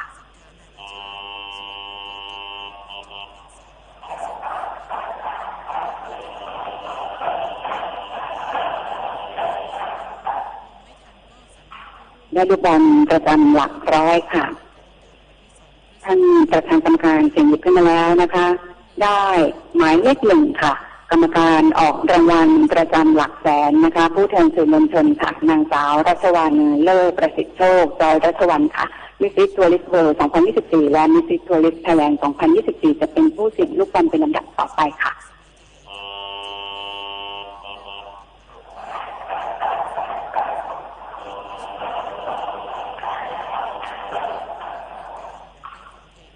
ได้ลูกบอลประจำหลักแสนค่ะท่านประธานกรรมการเสี่ยงหยิบขึ้นมาใหม่แล้วนะคะได้หมายเลข3ค่ะกรรมการออกรางวัลประจำหลักพันผู้แทนกระทรวงการคลังค่ะนางสาวสิริวรรณอินไทยวงศ์ผู้เชี่ยวชาญด้านบริหารทรัพยากรบุคคลสำนักงานปลัดกระทรวงการคลังค่ะจะเป็นผู้เสี่ยงลูกบอลเป็นลำดับต่อไป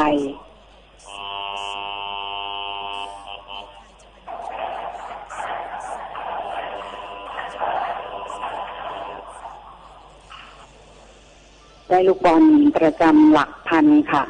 ท่านประธานกรรมการเสี่ยงหยิบขึ้นมาใหม่แล้วนะคะได้หมายเลข5ค่ะกรรมการออกรางวัลประจำหลัก10ค่ะ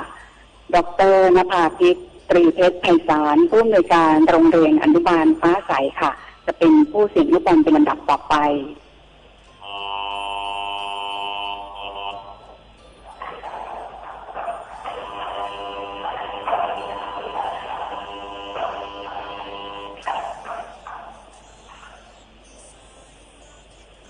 ได้ลูกบอลประจำหลัก10ค่ะและกรรมการท่านสุดท้ายนะคะได้แก่หมายเลข6ค่ะกรรมการออกรางวัลประจำหลักหน่วยผู้แทนกรมการปกครองกระทรวงมหาดไทย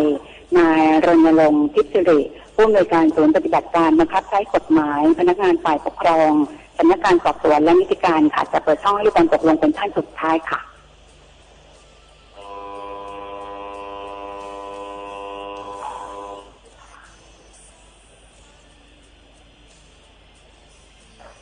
ได้ลูกบอลประจำหลักหน่วยค่ะเมื่อกรรมการออกรางวัลทั้ง6ท่านได้เสี่ยงลูกบอลครบแล้วนะคะต่อไปเจ้าหน้าที่จะทำการเปิดฝาตลับทึบแสงที่บรรจุลูกบอลหมายเลขไว้ภายในค่ะเพื่อแสดงให้ผู้เข้าชมการออกรางวัลได้ทราบพร้อมกันทั้ง6หลักค่ะขณะนี้พร้อมที่จะแสดงหมายเลขแล้วค่ะรางวัลที่1วันที่16ตุลาคมพุทธศักราช2567เลขที่ออก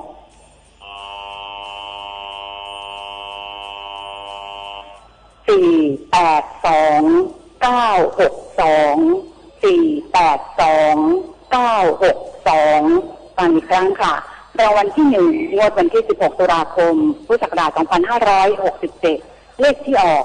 482-962โดยที่รางวัลที่1มีรางวัลข้างเคียงรางวัลที่1จำนวน2รางวัลค่ะเลขที่ถูกรางวัลคือ482-961 482-961และ482-963 482-963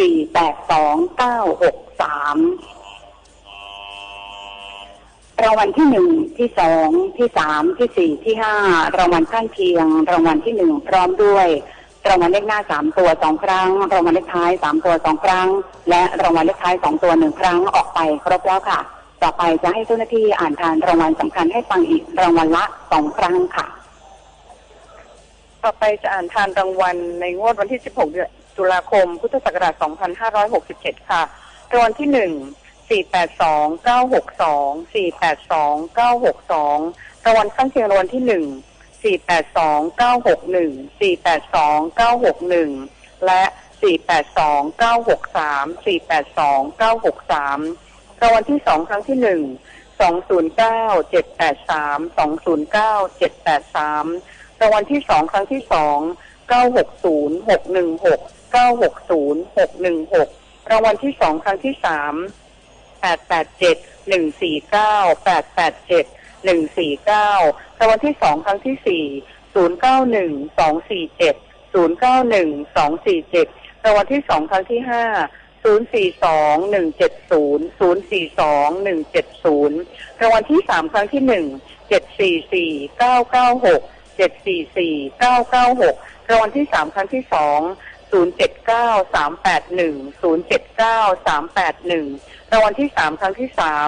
350-969 350-969 รางวัลที่3ครั้งที่4 701-566 701-566 รางวัลที่3ครั้งที่5 327-831 327-831 รางวัลที่3ครั้งที่6 942-966 942-966 รางวัลที่3ครั้งที่7 360-198 360-198 รางวัลที่3ครั้งที่8 803-140 803-140 รางวัลที่3ครั้งที่9 835-479 835-479 รางวัลที่3ครั้งที่10 309-600 309-600 รางวัลเลขหน้า3ตัวครั้งที่1 648 648 รางวัลเลขหน้า3ตัวครั้งที่2 561 561 รางวัลเลขท้าย3ตัวครั้งที่1 919 919 รางวัลเลขท้าย3ตัวครั้งที่2 493 493 รางวัลเลขท้าย2ตัว0000 เจ้าหน้าที่ได้อ่านทานรางวัลสำคัญให้ฟังอีกครั้งหนึ่งแล้วนะคะท่านที่โชคดีถูกรางวัลกรุณานำบัตรประจำตัวประชาชนบัตรข้าราชการหรือบัตรพนักงานรัฐวิสาหกิจของท่านติดตัวมาด้วยค่ะเพื่อสะดวกในการขอรับเงินรางวัลท่านจะติดต่อขอรับเงินรางวัลได้ที่สำนักงานสลากกินแบ่งรัฐบาลจังหวัดนนทบุรีหรือติดต่อขอรับเงินรางวัลได้ที่ธนาคารเพื่อการเกษตรและสหกรณ์การเกษตรธนาคารออมสินและธนาคารกรุงไทยทุกสาขาทั่วประเทศค่ะโดยการขึ้นเงินรางวัลที่ธนาคารนะคะสามารถขึ้นเงินรางวัลงวดปัจจุบันได้ทุกรางวัลยกเว้นรางวัลที่1ค่ะที่นี่สถานที่ออกรางวัลสลากกินแบ่งรัฐบาลณห้องออกรางวัลสำนักงานสลากกินแบ่งรัฐบาลอำเภอเมืองนนทบุรีจังหวัดนนทบุรีได้ทำการออกรางวัลสลากกินแบ่งรัฐบาล6 หลักงวดวันที่16 ตุลาคมพุทธศักราช 2567 เสร็จสิ้นแล้วค่ะจะขอยุติการถ่ายทอดลงเพียงเท่านี้ค่ะสวัสดีค่ะ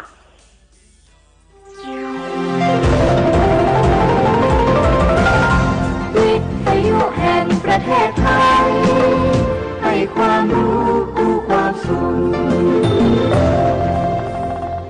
ที่ต้องใช้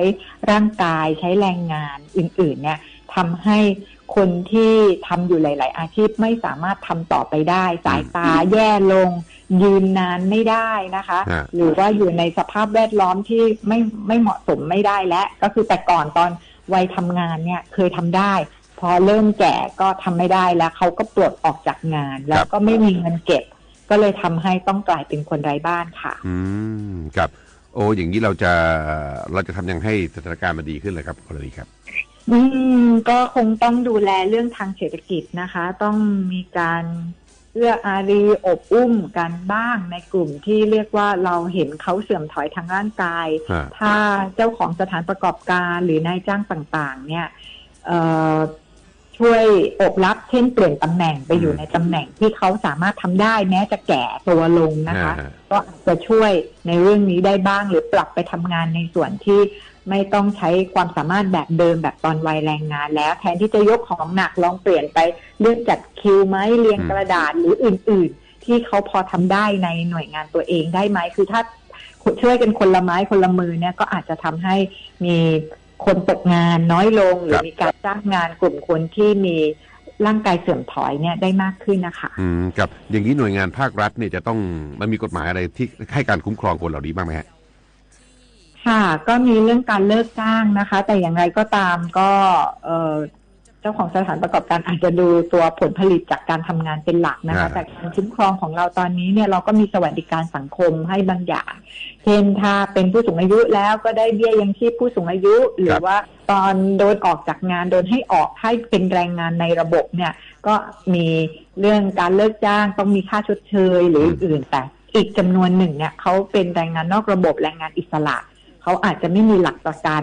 ที่จะคุ้มครองดูแลในเรื่องอาชีพอะค่ะเนี่ยฮะจะทำยังไงฮะคนกลุ่มนี้นี่คือกลุ่มใหญ่เลยหรือเปล่าใช่ค่ะครึ่งประเทศที่อาจจะต้องมีเก็บออมดูแลตัวเองในส่วนการออมเงินในช่วงเวลาที่หาเงินได้นะคะหรือว่าปรับตัวในอาชีพที่เหมาะสมกับช่วงวัยของตัวเองด้วยอะค่ะครับส่วนคนที่ไม่มีทางไปจริงๆเนี่ยแล้วเขาก็อยู่อยากใช้ชีวิตอย่างนี้แล้วเนี่ยอันนี้เราต้องเข้าไปดูแลเขาหรือเปล่าค่ะหน่วยงานรัฐโดยกระทรวงพม.เนี่ยมีเรียกว่างานกรมพัฒนาสังคมและสวัสดิการนะคะมีการดูแลคนไร้บ้านอยู่แล้วค่ะศูนย์พักคนไร้ที่พึ่งแต่อาจจะไม่ใช่ทางเลือกเดียวตอนนี้ก็มีหน่วยงานอื่นเข้ามาช่วยเช่นทางกทม.กำลังจะเปิดบ้านอิ่มใจรอบ2ในกลางปีหน้านะคะที่ท่านผู้ว่าชัชชาติเนี่ยก็เรียกว่า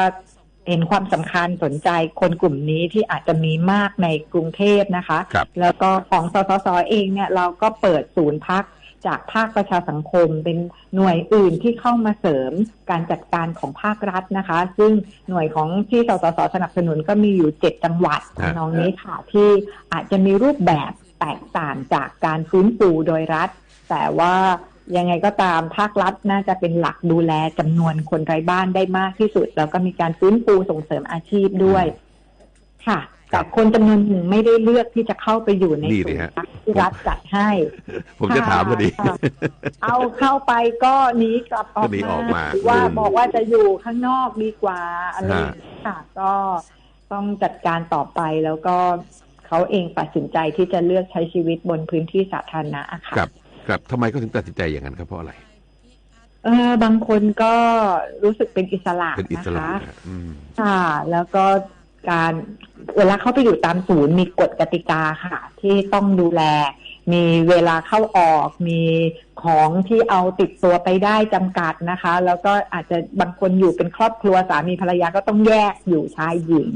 หรืออื่นๆเงื่อนไขชีวิตอาจจะไม่เหมือนกันค่ะอยู่ข้างนอกน่าจะประกอบอาชีพง่ายกว่าเวลานายจ้างรายวันเนี่ยก็ไปทำงานได้สะดวกมากกว่าเพราะอาชีพส่วนใหญ่ที่คนไร้บ้านถนัดเนี่ยเป็นการรับจ้างรายวันเพราะฉะนั้นส่วนใหญ่ก็อยู่ในเมืองอะค่ะไปถือป้ายหมู่บ้านอะไรทำนองนี้นะฮะหรือรับจ้างเข็นของล้างจานหรืออื่นๆตามแต่จะจ้างค่ะแต่ถ้าเกิดเขามีงานอย่างนี้เพียงแต่ว่าเขาไม่ชอบความไม่อิสระแค่นั้นเองถูกไหมฮะก็ไม่มีเงินพอที่จะจ่ายค่าเช่าค่ะตอนนี้สสส.เองก็มีโมเดลที่อยู่อาศัยคนละครึ่งนะคะสสส.จ่ายให้ครึ่งนึงแล้วคนไร้บ้านจ่ายอีกครึ่งนึงความจริงจ่ายคนละ 60% แล้วที่เหลือ 20% เอาไปช่วยคนไร้บ้านในกลุ่มอื่นซึ่งค่าเช่าที่พักความจริงสำหรับเราก็ไม่ได้มากมายอะไรนะคะเดือนละประมาณ 1,700 บาทถึง 2,200 บาทก็จะทำให้คนกลุ่มนี้ไม่อยู่ในพื้นที่สาธารณะแต่ว่ามีห้องเช่าราคาถูกที่สามารถจะพออยู่ได้แล้วก็รับจ้างทำงานในเมืองได้ค่ะอย่างไรก็ตามตอนนี้ทางกระทรวงพม.ก็รับโมเดลนี้นะคะออกเป็นนโยบายว่างั้นรัฐจะจ่ายให้ครึ่งหนึ่งโดยต้องแสดงความมานะพยายามที่จะต้องหาเงินอีกครึ่งมาแล้วก็ให้สักระยะหนึ่งอาจจะ3 เดือนทำนองนี้นะคะแล้วก็ให้เขาตั้งหลักชีวิตตัวเองให้ได้เร็วที่สุดแล้วก็ออกไปอยู่อาจจะกลับครอบครัวเดิมหรือว่าอาจจะหาที่เช่าด้วยตัวเองทำนองนี้ค่ะก็อาจจะเป็นเรื่องแรกๆที่เราต้องทำเพื่อช่วยช้อนคนที่ไม่เหลืออะไรเลยในชีวิตแล้วทิ้งหมดแล้วทุกอย่างน่ะให้เขากลับคืนสู่สังคมได้เร็วที่สุดค่ะคนเหล่านี้ถ้าเกิดเขาป่วยขึ้นมาทำไงฮะเนี่ยค่ะเป็นปัญหาใหญ่เลยก็ค่ะการเข้ารักษาในโรงพยาบาลเนี่ยเป็นเหมือนสิทธิพื้นฐานที่รัฐไทยก็รับรักษาอยู่แล้วนะคะแต่ปัญหาคือเขาอาจจะอยู่สมมติว่าแอดมิดเนี่ยอยู่ได้ไม่นานก็ต้องออกอันนี้คนทั่วไปก็เช่นเดียวกันนะคะไม่เฉพาะแต่คนไร้บ้านเตียงในโรงพยาบาลรัฐมีจำกัดเพราะฉะนั้นถ้าเริ่มอาการดีขึ้นแล้วเนี่ยก็จะต้องกลับบ้านนะคะก็ไม่มีบ้านเนี่ย ใช่ไงแล้วก็บางทียังไม่ได้หายสนิทแต่ว่าเตียงต้องให้คนที่เขาเป็นหนักกว่าใช่ไหมคะเขาก็ถ้าเป็นคนทั่วไปกลับบ้านก็ยังมีคนดูแลมีเตียงสะอาดห้องน้ำให้เข้าคนกลุ่มนี้ไม่มีตอนนี้สสก็มีอีกโครงการค่ะที่หมออาสาเข้ามาช่วยทำบ้านพักพิงชั่วคราวทางการแพทย์ก็คือเหมือนเช่าห้องราคาถูกแล้วมีหมออาสาเข้าไปดูให้เช่นทำแผลทำความสะอาดแผลไม่ให้กลับมาติดเชื้อซ้ำอีกครั้งไม่งั้นก็ต้องกลับเข้าโรงพยาบาลอีกนะคะหรืออะไรก็ตามที่ดูแลจนกว่าเขาจะฟื้นฟูร่างกายแล้วกลับไปรับจ้างทำงานได้อีกนะคะก็เลยมีบ้านทำนองนี้อยู่บ้างค่ะแล้วก็มีคุณหมอใจดีบางกลุ่มก็พอจะช่วยกันอยู่ได้บ้างแต่ก็ไม่สามารถจะช่วยได้ทั้งหมดนะคะนั่นเดียวโอ้มันไม่ใช่น้อยๆนะฮะค่ะ1,000 กว่าคนเนาะในกรุงเทพก็แย่แล้วค่ะครับอย่างนี้ผมไม่อยากพูดถึงว่าเกิดเขาเสียชีวิตในระหว่างที่เขาไม่ได้เข้าโรงพยาบาลเนี่ยมีไหมฮะมีค่ะมีต้องมีแน่นอนใช่ไหมฮะค่ะประมาณว่านอนเสียชีวิตโดยไม่มีใครรู้เลยสรุปแล้วก็ค่ะก็อาจจะมีคนไร้บ้านด้วยกันต้องแจ้งหรืออะไรอย่างเงี้ยค่ะก็ถ้าเป็นหนักเนี่ยเขาก็จะต้องรีบแจ้งทางกระทรวงพม.หรือทางกทม.หน่วยงานรัฐเนี่ยให้เข้ามาช่วยดูแลค่ะอ๋อมีหน่วยงานรัฐดูแลอยู่แล้วนะครับก็ค่ะแสดงว่าประเด็นคือเขาอยากใช้ชีวิตแบบอิสระของเขาโดยที่เขาจะไปกินที่ไหนจะไปนอนที่ไหนก็ได้อะไรยังไงเป็นสิทธิ์ของเขาหมดเลยเขาอาจจะหรืออาจจะบางคนอาจจะมีปัญหาเรื่องไม่อยากกลับบ้านบ้างอะไรบ้างมันก็หลากหลายกรณีหลากหลายเหตุที่มาที่ไปเหมือนกันนะคุณพรณีค่ะแต่ส่วนใหญ่ก็ไม่ค่อยมีทางเลือกมากนักหรอกค่ะก็กลับบ้านไม่ได้ทะเลาะกับที่บ้านเงินก็ไม่มีไม่เหลืออะไรค่ะก็อาจจะจำเป็นที่จะต้องอยู่แบบนั้นแล้วก็บางคนก็ไม่อยากจะใช้ชีวิตอยู่ต่อไม่ได้พูดถึงวันพรุ่งนี้อะค่ะแค่พูดถึงวันนี้ค่ะแค่วันนี้เป็นยังไงเราถึงได้เห็นคนไร้บ้านชอบเลี้ยงแมวใช่ไหมคะเลี้ยงแมวเลี้ยงหมานั่นคือความหมายที่ทำให้เขาอยากมีชีวิตอยู่ต่อเพื่ออีกชีวิตหนึ่งเช่นพรุ่งนี้จะได้ต้องเอาอาหารให้เจ้าเหมียวตัวนี้นะแล้วก็เราก็จะถ้าเรามีกินก็จะกินไปด้วยกันอะไรอย่างเงี้ยค่ะก็แบ่งปันแล้วก็นั่นคือเยียวยาหัวใจพึ่งพิงกันและกันนะคะครับอนาคตเนี่ยเราจะทำยังไงเพื่อให้คนเหล่านี้มีปริมาณน้อยลงครับคุณปรณีเพราะมันจะสวนทางกับจำนวนของผู้สูงวัยนะฮะมันจะสูงขึ้นเรื่อยๆใช่ค่ะถ้าปัญหาเศรษฐกิจเป็นแบบนี้แล้วก็คิดว่ามันเป็นธรรมดาธรรมชาติเลยได้ไหมเนาะกับประเทศที่พัฒนาหรือว่าการภาวะทางเศรษฐกิจที่มันถดถอยต้องมีคนจำนวนหนึ่งเนี่ยตกงานแล้วก็พบกับปัญหาความรุนแรงต่างๆที่เกิดขึ้นนะคะก็อาจจะเป็นไปได้ครับจริงๆอยู่วัดก็น่าจะไม่เลวนะนั่นน่ะสิคะแต่จะคุยได้หรือเปล่านี่ผมไม่แน่ใจนะแค่นึกเฉยๆว่าก็เข้าวัดใช่ไหมฮะจะมีสมัยก่อนจะมีคนสูงวัยเนี่ยเขาไปอยู่ที่วัดเลยแล้วก็ไปช่วยพระทำนู่นทำนี่ทำนั่นอะไรทำนองเนี้ยโดยที่ไม่ได้คิดค่าอะไรทั้งสิ้นนะฮะก็อยู่ด้วยกันนะจนกระทั่งแบบเสียชีวิตไปเลยแต่ผมไม่แน่ใจวันนี้ยังมีแนวคิดพวกนี้อยู่หรือเปล่าพวกนี้มีหลายวัดที่ก็รับนะคะก็มีคนกลุ่มที่อยู่ค่ะครับก็อยู่ด้วยกันได้ค่ะเขาไม่ได้มีปัญหาเลยใช่ไหมไม่แน่ใจเหมือนกันแต่ผู้หญิงจะอยู่ลำบากอยู่ที่วัดเนี่ยเอาเป็นว่าก็ถ้าเราจะป้องกันปัญหาลักษณะแบบนี้เนี่ยมันมีองค์ประกอบส่วนไหนบ้างที่พอจะช่วยเหลือกันได้บ้างครับสำหรับคนทั่วไปเนี่ยน่าจะเป็นการเข้าใจธรรมชาติของความเป็นอยู่ที่มีคนหลากหลายอยู่ในสังคมนะคะรวมถึงคนที่อยู่ในพื้นที่สาธารณะต่างๆอาจจะไม่ต้องกังวลกลัวหรือเครียดเกินไปกับการที่มีคนนอนในพื้นที่สาธารณะนะคะก็สามารถแจ้งทางกระทรวงพม.หรือทางกทม.ได้นะคะหรือถ้าเกิดเขาอยู่โดยไม่ได้ทำร้ายคนอื่นเนี่ยก็เหมือนเราก็ตระหนักและรับทราบว่าเป็นคนที่หลุดจากระบบมีปัญหาครอบครัวมีปัญหาเศรษฐกิจตกงานแล้วเขาอาจจะมาอยู่ตรงนั้นเป็นการชั่วคราวแล้วถ้าเขามีอาชีพเราให้โอกาสเขาก็อาจจะกลับมามีงานทำแล้วก็กลับคืนสู่สังคมได้นะคะเพราะฉะนั้นมันอยู่ที่โอกาสและความเข้าใจถึงจะประคับประคองการอยู่ร่วมกันกับกลุ่มคนไร้บ้านได้ค่ะครับได้ครับเอาละครับวันนี้รบกวนแค่นี้ก่อนนะครับเดี๋ยวโอกาสหน้าคุยกันใหม่ขอบคุณมากนะครับพรณีครับขอบคุณครับค่ะขอบคุณค่ะสวัสดีค่ะคุณพรณีผู้ประเสริฐนะครับผู้ช่วยผู้จัดการกองทุนสำนักงานกองทุนสนับสนุนการสร้างเสริมสุขภาพหรือว่าสสสนะครับในช่วงเล่าขานส่วนคำถามวันนี้ครับถามคุณผู้ฟังว่า สินเชื่อที่อยู่อาศัยสำหรับผู้สูงอายุนะครับซึ่งเป็นผลิตภัณฑ์ทางการเงินของธนาคารออมสินที่สามารถเปลี่ยนที่อยู่อาศัยให้กลายเป็นวงเงินบำนาญได้นะครับโดยธนาคารจะให้วงเงิน10 ล้านบาทด้วยกันคำถามคือผู้สูงอายุจะต้องมีอายุตั้งแต่60 ปีขึ้นไปแต่ไม่เกินเท่าไหร่คำตอบคือไม่เกิน80 ปีนะครับเดี๋ยวใครเป็นผู้โชคดีอย่างไรก็วันพรุ่งนี้ครับกลับมาบอกกล่าวกันเช่นเดิมในรายการเล่าสู่กันฟังวันนี้ลาคุณผู้ฟังไปก่อนนะครับสวัสดีครับเบอร์แปลกตัดสายทิ้งคุณมีส่วนรู้เห็นเกี่ยวกับคดีฟอกเงินถ้าคุณบริสุทธิ์ใจหลอกคุยตัดสายทิ้งหมายเลขที่ท่านเปิดใช้ถูกนำไปใช้ทำเรื่องผิดกฎหมายทางเราจะส่งลิงก์อย่าตกใจตัดสายทิ้งมิจฉาชีพพร้อมหลอกลวงคุณทุกเมื่อเจอเบอร์แปลกหลอกคุยตัดสายทิ้งลิงก์ไม่กดด้วยความห่วงใยจากธนาคารออมสินให้เงินในบัญชีของคุณปลอดภัยมากขึ้นแนะนำเลือกเปิดใช้โหมด MyMo Secure Plus ธนาคารออมสินเป็นลูกค้าเราเท่ากับช่วยสังคมเล่าสู่กันฟังธนาคารออมสินเป็นลูกค้าเราเท่ากับช่วยสังคมเฮ้ยมึนนิดหน่อยขับไม่ไกลไม่เป็นไรหรอกมั้งประโยคนี้หลายคนชอบบอกกับตัวเองก่อนจะพบว่าเป็นการตัดสินใจที่ผิดเพราะกฎหมายจราจรใหม่เพิ่มโทษหนักเข้มข้นขึ้นภายใน2 ปีหากทำผิดซ้ำข้อหาเมาแล้วขับโทษจำคุกไม่เกิน2 ปีปรับ 50,000 ถึง 100,000 บาทศาลจะลงโทษจำคุกและปรับด้วยเสมอย้ำนะครับเมาขับผิดซ้ำจำคุกไม่อยากเดือดร้อนขับไม่ดื่มดื่มไม่ขับนะครับ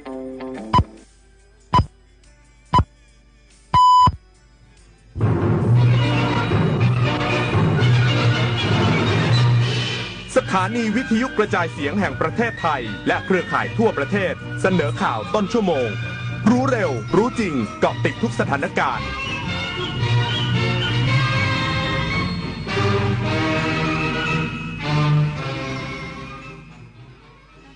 รับฟังข่าวต้นชั่วโมง 16 นาฬิกากับไอวรินทร์อนันทเมธค่ะคณะกรรมการนโยบายการเงินมีมติลดอัตราดอกเบี้ยนโยบายร้อยละ 0.25 ต่อปีมีผลทันทีอีกสักครู่กลับมาติดตามรายละเอียดค่ะคุณหมอคะดิฉันน่ะเป็นหวัดคัดจมูกบ่อยเมื่อยเนื้อเมื่อยตัวเป็นประจำเลยค่ะนี่เลยครับยาวิเศษจะเดินจะวิ่งแอโรบิกขี่จักรยานรำมวยจีนหรืออื่นๆแค่หาวิธีออกกำลังกายที่เหมาะสมอย่างน้อยสัปดาห์ละ3 วันวันละ 20-30 นาทีรับรองหายรอบการออกกำลังกายจะสร้างภูมิต้านทานโรคทำให้สดชื่นลดความเครียดและป้องกันได้อีกหลายโรคสุขภาพดีสร้างได้ด้วยตัวคุณนะครับตอนนี้ปัญหาบุหรี่ไฟฟ้าเข้าถึงง่ายมากและมีรูปแบบที่ดึงดูดใจเด็กๆโดยเฉพาะสารเสพติดเป็นภัยต่อชีวิตบุหรี่ไฟฟ้ามีสารพิษอันตรายต่อสมองที่กำลังพัฒนาของเด็กและเยาวชนอนาคตประเทศชาติจะพัฒนาอย่างมีคุณภาพร่วมปกป้องเด็กและเยาวชนจากบุหรี่ไฟฟ้าคนไทยไม่เอาบุหรี่ไฟฟ้าคนไทยไม่เอาบุหรี่ไฟฟ้าคนไทยไม่เอาบุหรี่ไฟฟ้าคุณได้สิทธิ์กู้เงิน 300,000 บาทหากสนใจคลิกลิงก์นี้ได้เลยอย่าคลิกเด็ดขาดงานพาร์ทไทม์ออนไลน์งานสบายรายได้สูงอย่าเชื่อครับชีวิตจริงไม่มีใครคอยเตือนแบบนี้กลโกงอันแยบยลอีกมากมายของมิจฉาชีพโดยการส่งข้อความโทรศัพท์สายโทรเข้าหลอกส่งพัสดุรวมถึงแอบอ้างเป็นเจ้าหน้าที่รัฐป้องกันอาชญากรรมทางเทคโนโลยีโดยการไม่โลภไม่ตื่นตระหนกกับข้อความชวนให้หวาดกลัวไม่หลงเชื่อใครง่ายๆรู้เท่าทันสื่อไม่ตกเป็นเหยื่อของมิจฉาชีพโครงการพัฒนาระบบกสิกรรมด้วยศาสตร์พระราชาช่วยส่งเสริมอาชีพให้เกษตรกรโดยรวมกลุ่มเพื่อช่วยเหลือตนเองและช่วยเหลือซึ่งกันและกันให้มีความเป็นอยู่ที่ดีสร้างความเข้มแข็งในระดับชุมชนแต่ละพื้นที่อย่างเหมาะสมต่อเนื่องสู่การพัฒนาที่ยั่งยืนเพื่อให้เกษตรกรสามารถดำเนินชีวิตได้อย่างมั่นคงด้วยหลักเศรษฐกิจพอเพียงศาสตร์พระราชาปวงประชาเปี่ยมสุขคณะกรรมการนโยบายการเงินมีมติ5-2 เสียงให้ลดอัตราดอกเบี้ยนโยบายร้อยละ 0.25 ต่อปีมาอยู่ที่ร้อยละ 2.25 ต่อปีโดยให้มีผลทันทีนายจักรภพ พันยานุกูลเลขานุการคณะกรรมการนโยบายการเงินหรือกนง.เปิดเผยว่าที่ประชุมกนง.มีมติ5-2 เสียงให้ลดอัตราดอกเบี้ยนโยบายร้อยละ 0.25 ต่อปีจากร้อยละ 2.5 เป็นร้อยละ 2.25 ต่อปีโดยให้มีผลทันที ทั้งนี้มองว่าเศรษฐกิจไทยในภาพรวมมีแนวโน้มขยายตัวใกล้เคียงกับที่ประเมินไว้ขณะที่อัตราเงินเฟ้อทั่วไปจะทยอยกลับเข้าสู่กรอบเป้าหมายในช่วงปลายปีนี้คณะกรรมการเห็นว่ามีจุดยืนของนโยบายการเงินที่เป็นกลางยังเหมาะสมกับแนวโน้มเศรษฐกิจและเงินเฟ้อกรรมการส่วนใหญ่จึงเห็นควรให้ลดอัตราดอกเบี้ยนโยบายร้อยละ 0.25 ต่อปีในการประชุมครั้งนี้ซึ่งจะช่วยบรรเทาภาระหนี้ได้บ้างขณะที่กรรมการ2ท่านเห็นควรให้คงอัตราดอกเบี้ยนโยบายโดยเห็นว่าอัตราดอกเบี้ยที่ระดับเดิมยังสอดคล้องกับแนวโน้มเศรษฐกิจและเงินเฟ้อนพศรแก้วคำรายงานคณะกรรมาการป้องกันปราบปรามการฟอกเงินและยาเสพติดสภาผู้แทนราษฎรเตรียมเชิญปปง.และหน่วยงานที่เกี่ยวข้องชี้แจงกรณีบริษัทดีไอคอนกรุ๊ป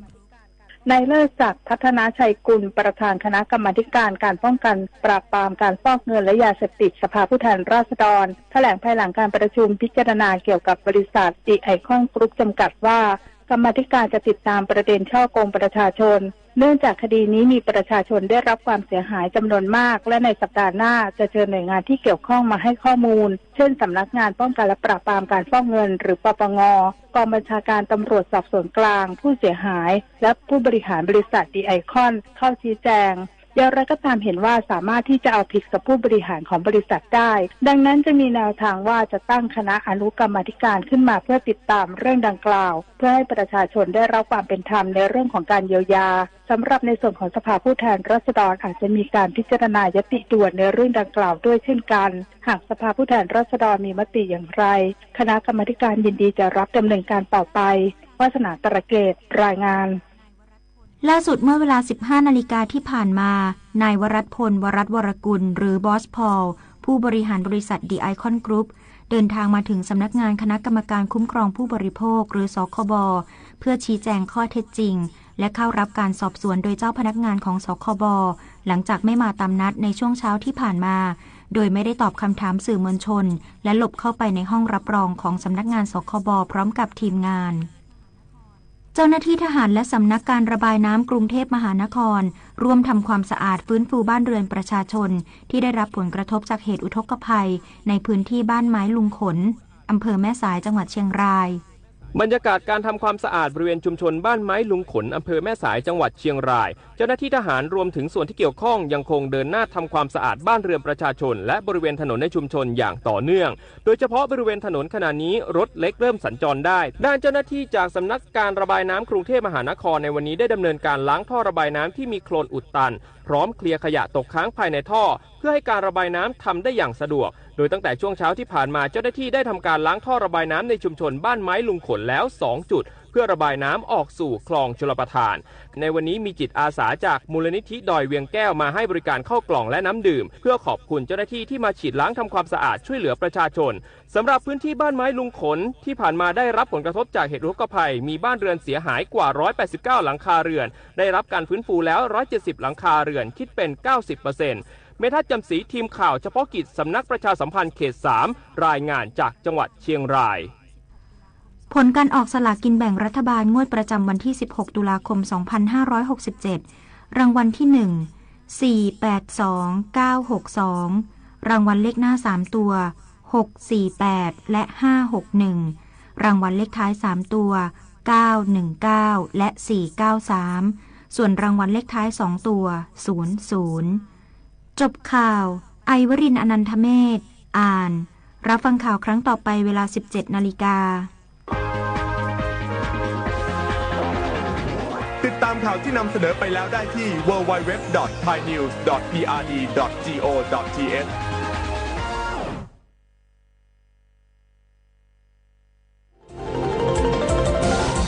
วิทยุแห่งประเทศไทยให้ความรู้คู่ความสุข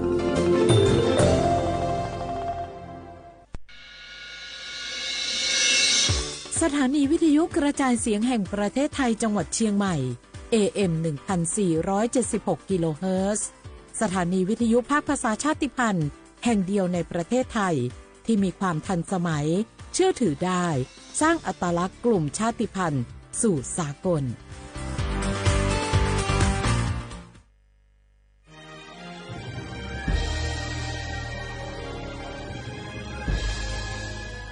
เกิดเป็นคนไทย เติบโตบนผืนแผ่นดินไทยจงภูมิใจในความเป็นไทยชาติไทยเรานั้นนับเป็นชาติที่มีความเป็นมาเก่าแก่ยาวนานเรามีภาษา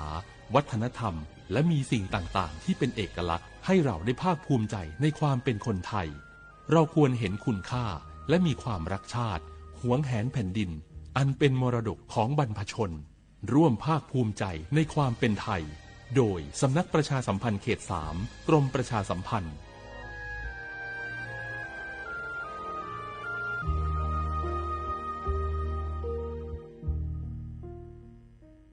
เพลงนี้ขอมอบให้บรรดาผู้ที่ไม่ยอมแก่ทั้งหลาย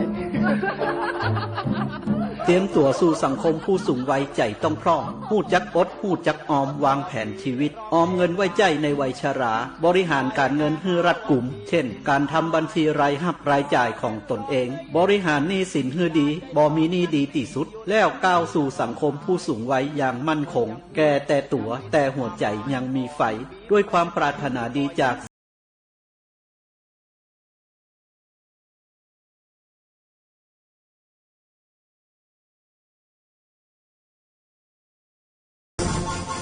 รำวงย้อนยุคบัสโลบไร้แดนกลุ่มไทยเก๊กเขาก็มีแกก็ไปวัดเขางานกินงานทานกันศีลผ้าป่าแกไปกับงอมดีก็เปลี่ยนป้าผุงใจอูจ๋าหอมหมอยตามพระจ๋าไหวเก่ายังเฮาจะง่อมจะเหงาได้จะได้ก็ว่าจะจวนกันไปเข้ากลุ่มชมรมสมาคมโรงเรียนผู้สูงอายุเพื่อพัฒนาตัวเก่าพัฒนาอาชีพก่อได้เปิงใจอันใดเนี่ยอันนั้นเลยเจ้าเพื่อส่งเสริมสุขภาพตึงกายตึงใจแบบช่ำๆกันไปเลยปลุกพลังให้ผู้สูงอายุเฮาสร้างความสามัคคีความหักสร้างคุณค่าสร้างความสุขและต้องง่มต้องเหงาอยู่บ้านครบเครื่องเรื่องสูงไว้ทำมงบัดลงจะงงขนาดเจ้าอีแม่ปรารถนาดีจากสำนักประชาสัมพันธ์เขต 3 กรมประชาสัมพันธ์มีความสุขถึงกายถึงใจนอไว้ลูน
ง่ายนี่มีข้ามวัวต่อยบัว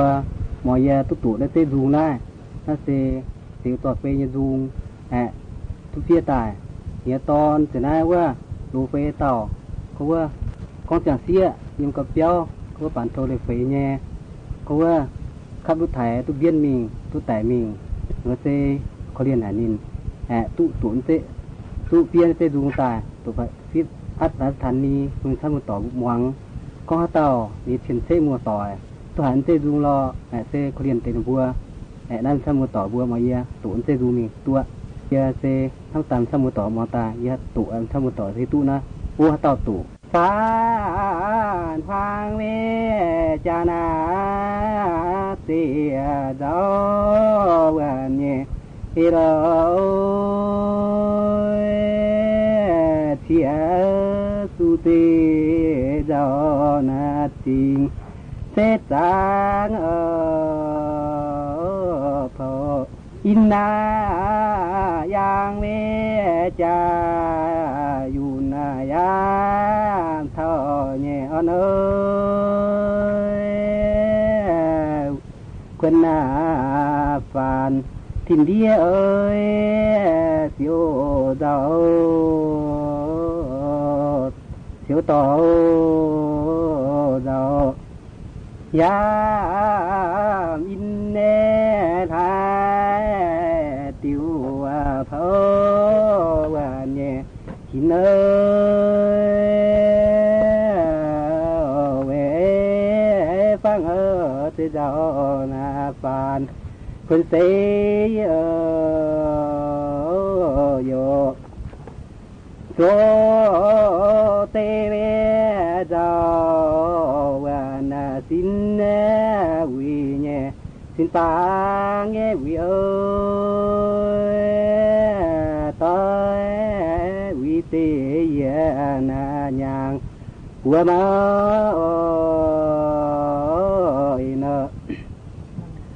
ฟังนา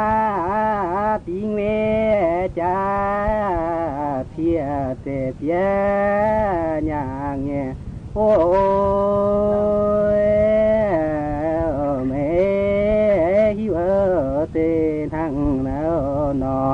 ถ้าลอเสียมโยนาจาเวจิวเปเสยามเสียงโตจัวโปติดาวนาฟานนานก็วิโอคนนาเฟเวมิวนาเพียมาเทีย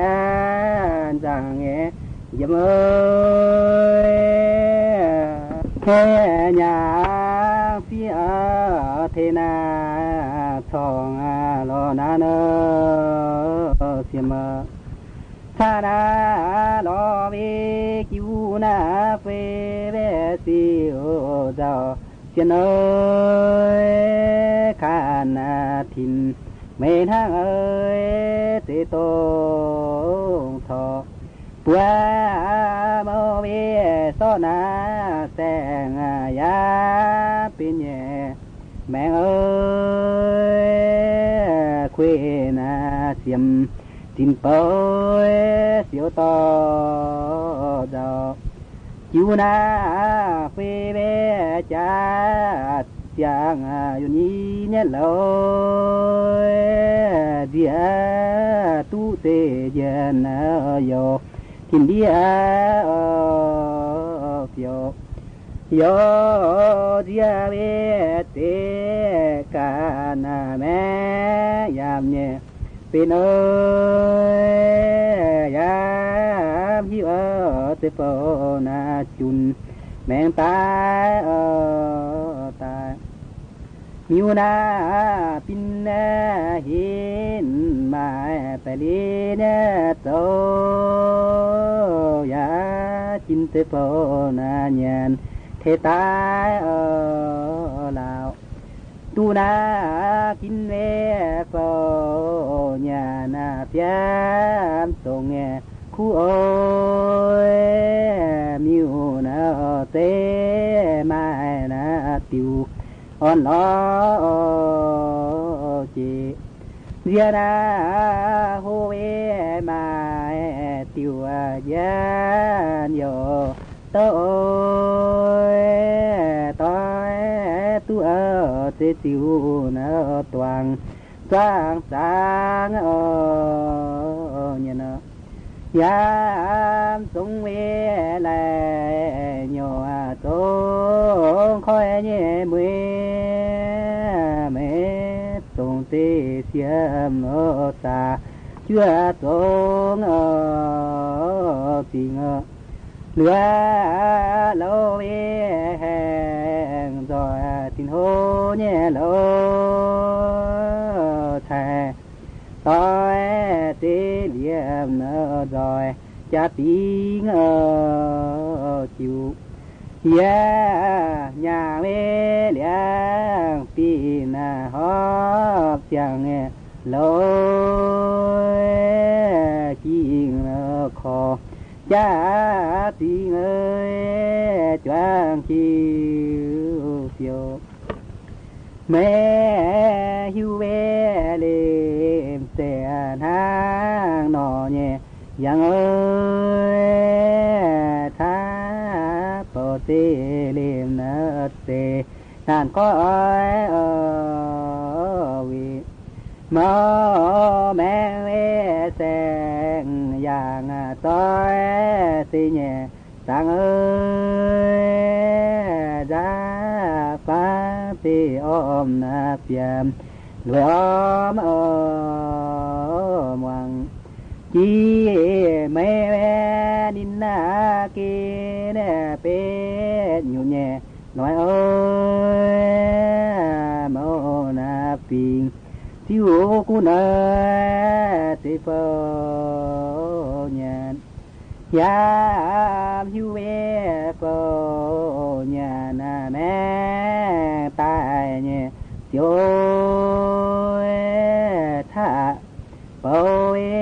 เป็นอาเซียมคนเสเขาเป็นอายุเนนี่เกนาโตเชียวเนี่ยเจียนเอ้ยกินนาทินมินสางเอ้ยอ้อมวางวางยามทางเวตรงนาท่ออาบยามยังแย่ลางเอ้ยกินกินนาเฝ้ามวนนาเฝ้าห่อยังเอ้ยมินวางวางท้ายติวเวได้ที่งาคนเจียมเนี่ยโตตูกินเตโฟนาเนียนเพียมยามหินะเดียนาลวงเวยามอยู่นาจอเนี่ยเสโฟนาญางฟางโอยจางคิวแบดวงว่าเวคอยตาคอยามเนี่ยเสตีนากันตู้ทิ้งแม่ยามเห็นเปียมยามหิวเวหอดังหาหนอเนี่ยยังเอ้ยเตทิ้งเตนาการเทียมยามเห็นตูนากินเวเปญานายามเห็นเนี่ยโตขี้เป็นเสต่อยนาต่อยาเมธรรมเทนาโปเวฟังนาเตียนนาเทียนจังเยี่ยมโอยหอนาติวใจเลคนเจียมโยโคนาตวังเวมานีนายาดุเนว้าโอยเปียมินเตอมนอมวางยามหูนนี่นะยามหิวเวทางนาหนอเวทานี่ตรงโอยเดียวหิวเต็มเมนาปุ่นเชียวเปียวกงเชียวนาเปียวเวกงนาเปิดตุเปียเนี่ยเนี่ยเอ้ยวิมเมธา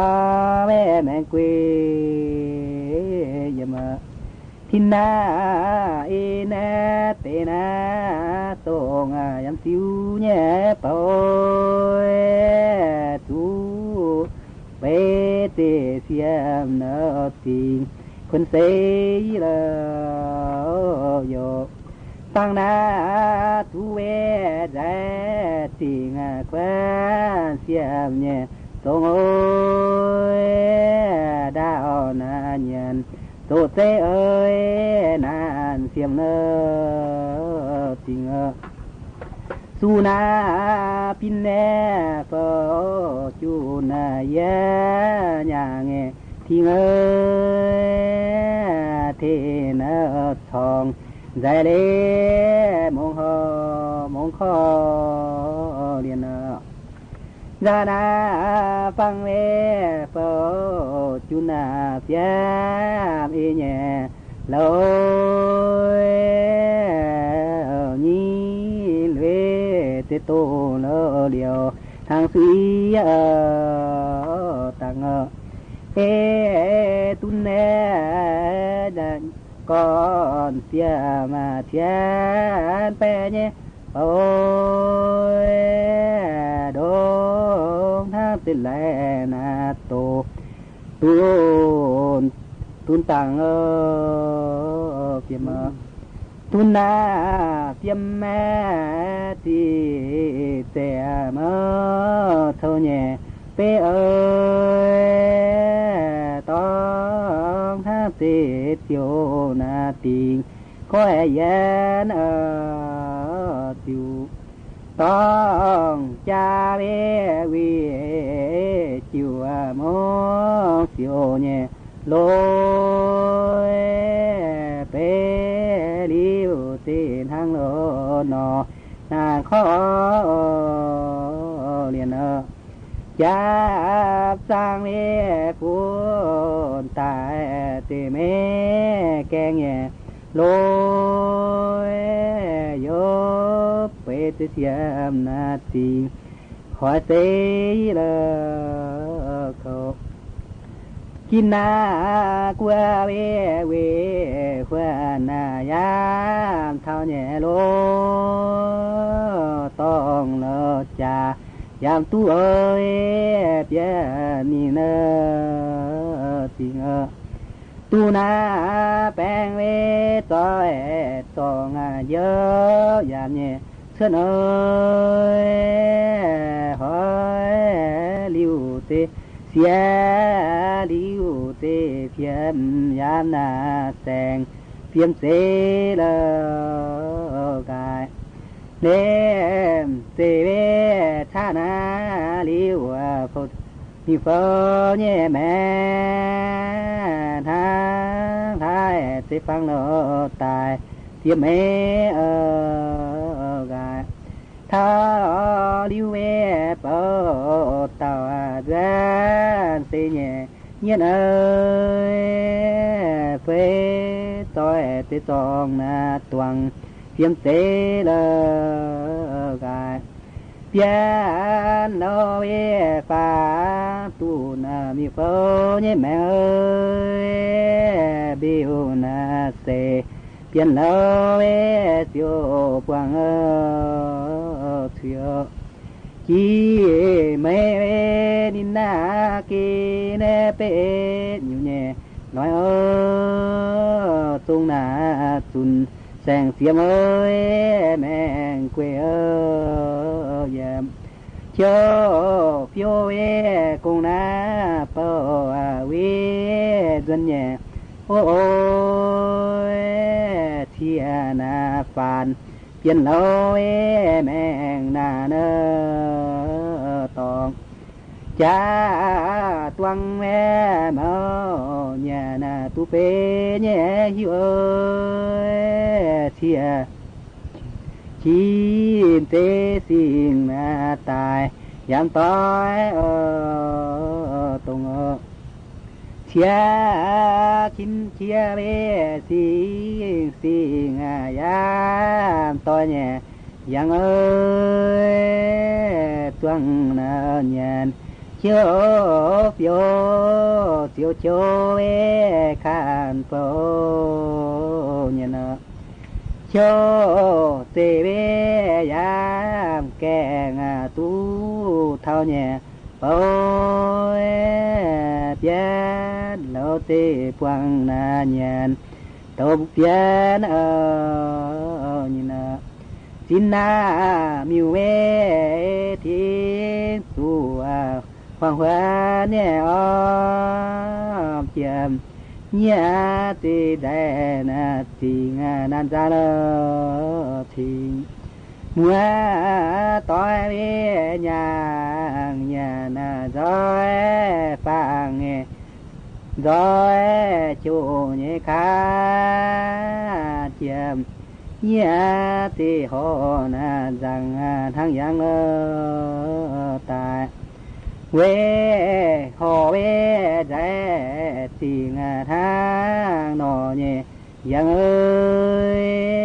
lim tê thao mi nơi thang nọ xiêm chiếu ta về chiếu thao bố tàu nhé giang ơi tu thiên thế phô na nhận có tối nhìn nè pin na bua về mi ta na sẽ chia nhận nhẹ thiên ơi chia nhẹ tê về na nhận màu mang sang xiên thiên na xi nghe phô nhà na có tỏi nhẹ hoa ơi hoàng hoàng khoan ya phải ơi yam pe thiên na ine về họ yam siêu nhẹ ôi hỏi na phô chiếu tu nơi tiếp còn về dép chi bé siêu toang tề liêu yam nhẹ dân ơi rồi nó cha siêu tu ơi lue nhâm tu ơi lue liêu đi nè xiên chia lê biểu liêu yam nhẹ dân ơi lue tê liêu na gai liêu yam wi khang sang lê choang nhà na tu phang in ơi ya tê tê khó na liền tia phô ya yo e phô nhà yo to nhẹ in ơi nhà tia tê to ya na nhang to vi ne yam phang pe chiếu ta về lo nhà na chiếu tàu nhẹ biển ơi chiếu búa tê phô na nhang ya tia pe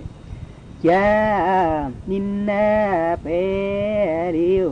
tia giang nghe nan ơi chúa bảo tế quân phía mà nan có mưa tu về phô nhà na ya nhà nghe thôi có tối tê tia na nhàn ya thao rồi tu na kinh nghe ya nhà ta thao nhẹ ôi chi mi tê om về om là phía mà lưỡi om phía mà phô xê bê ta lo phía chiều nhẹ sang ơi mơ mẹ tê tôi na vin tiền ơi tiểu thiên muốn về phô nhà mua tỏi nhẹ ơi hồ na tiêu phiêu lâu ผู้เฝ้าแห่งเฝ้าจุนแน่ยาญางว่าขอเนี่ยเสียตูเตเปียวนาทิ้งกุงก็อยู่นะนางอยู่เวตาดานาเสียนเสียเนี่ยเปียวลัวแล้ว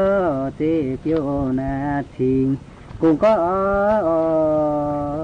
อยู่นะลัวแล้วเอเปียวทิ้งดาที่เนี่ยตอยติโอติเนี่ยจาน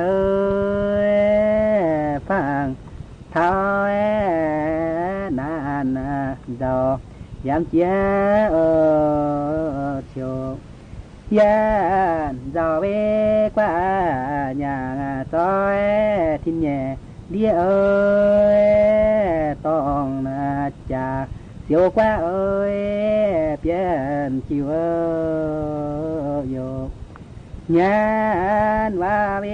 มีตาแมงตัวเงเชี่ยวจริงมาตายเสตุเวเตโปญาณยามหิวเวเตเตียนมาทางนอเนี่ยยังเสเตเตตูนาฟอทินเดียตองปินนาเตเวกว่าเมงตอยสิเนี่ยสังฟานนาเนียนฟานาปามนาตายยาตัวเสียวดามตองปินาบัวเวยญางอ้อยกว่าเนี่ยปินมิวนาตานเป่าเป่ากว่าดอยเพียมต้องนาคีเวโจเปียวโตนามเนี่ยวังยามนาแกงตู้เท้ายุงเนจริงตั้งนาตู้เตียต่อยาเกียเนี่ยเตียเป่าตีมานาเปียมายามเท้าเปียวญางปินแน่มาเปียมาเดียวเปียนแย่มาเนี่ยเตทินปูนเทดวันจิวทินนาเดียเวยามแปงเควเวเนี่ยโปเสียนาติวฟังเสียเนเสียติวเตฟังโลจวงนาตัวเจ้ายาเจ้าเวยาเกณฑ์เสียกว่าเนี่ยเสียเนี่ยนะเจ้ายันลอยเตโตเฮฟ้าเจ้าเวน้ำข้าเสมอเนี่ยตาลุนโตซอยลอยเตียญาวินาจากสร้างปูนตายาลูเนี่ยเลี้ยวแรงตาเตียนาญางจาเลเปียวดาตุเวจีขอจ้าเสียงโดยพุ่นขี้เตมานาติวอ่อนล้อเจยามหิวเวทางนอทาลอเนี่ยปอยเลี้ sẽ hỏi tin ơi siêu tô khoan na giàu bé sẽ kia na ya chia nhẹ nhân ơi chia na tiêu tê quân ở phía mà na tu giàu nhang pin liêu tiêu ta vin nhẹ thiền mà nơi tê liêu na tiêu còn tớ chê tông hai bé mai tia mà mơ qua nhẹ nói ơi phang du tê nhang in yam tha phiêu mơ suy về dùng nhỏ nan tân nhẹ bơi mai ê tê dùng nhang to mơ phiền phê bùa bê nhang y to nhẹ ơi mà biến tê to na giàu biểu biến ở tiểu cha tê bê yam giàu khó yam nhẹ tê thiếu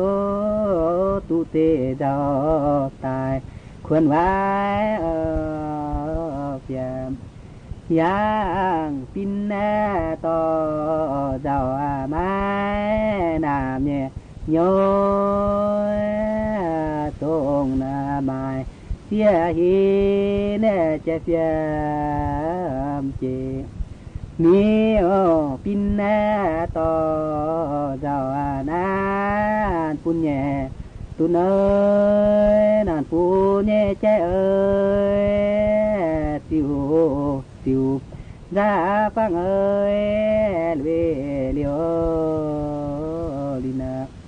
pa lue tia sao xin phang nhẹ ui ơi tia na tiêu quân tia tiêu tê quân na rồi man yo yo yo yo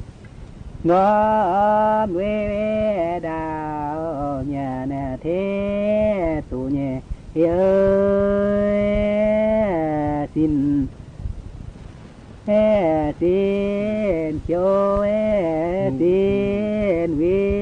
thế nhà pin rồi thế ở thòng nhang pin liêu phía mà liêu miu liêu nhẹ nói na lao phía bên nhu tăng ơi na quang na pe đà mẹ sơ nam nhẹ quang ơi ya tu tê thọ na vin yo yung em nhiều na pin nhiều pin liêu già tăng viên nhất tới yam tu tự cho lo vin tăng choang lo hàng mẹ tôi dùng nè tốt dùng nhẹ liệp rồi thì tia nè qua hồng ô em thiên trái ngoan hòn con giỏi nhẹ liêu yam tốt tự thọ nhang cha lê đô phiêu ngang phê ya nhang la phia nhé ta lê cha tổ chức tăng lô vì tăng là muang nhang xia lơ in phê buổi nhang nhà nhẹ ใจหมอกเปียมาเขียวยงโลเอ็นจานเปียแม่เดียบเขียยอดยอดติมเนี่ยเฟียวเวลามิวจิวงอทาลิโลเฟียวมาเปียเมตินาจางยันเท้าเฟียวมาอยู่อย่างยันเท้าโลเวเทียนโปนยามแปลทะลอเลี้ยวเสียวกว่าตัวอย่างป่ามาปองสินโลทุยขลียนักการนาสิจางเสียนนั่นจ้าจิวเป้โหยามโลเสียงยะจางจะติงสุยามเท้าตะปินเยจางเยเตโลเผาขึ้นจอยยินว่านาจะบุญยังเทียงอีตุกว่าเปียมาตั้งเตโลเจตั้งชาเทโฟเปียกงเงขอสอนยันก็ต้อยว่ามีโอเสียมว่ามีว่าเงินแม่จากตัวเที่ยวสิ่งตาเสียสูดเสียโฟนยันเสียนเสียนะมาเสนาทั้งนอเนี่ยอย่างเล็บไปต่อเนี่ยเดียวยันนันว่าโลงินว่ามีว่าสเกนานันใจเสียนไม่หิปะเนี่ยนันหังลาโลเฟยามเสปังตาเสยโยเนี่ยปีนี้ขดยามมาสกวานิมโลเจวิญญาณจะเสียนนาเสียจะเสคุยสองก็ก้อยมองตุ่มโลยุนเสกาณยามหิวเสกันยแมงเล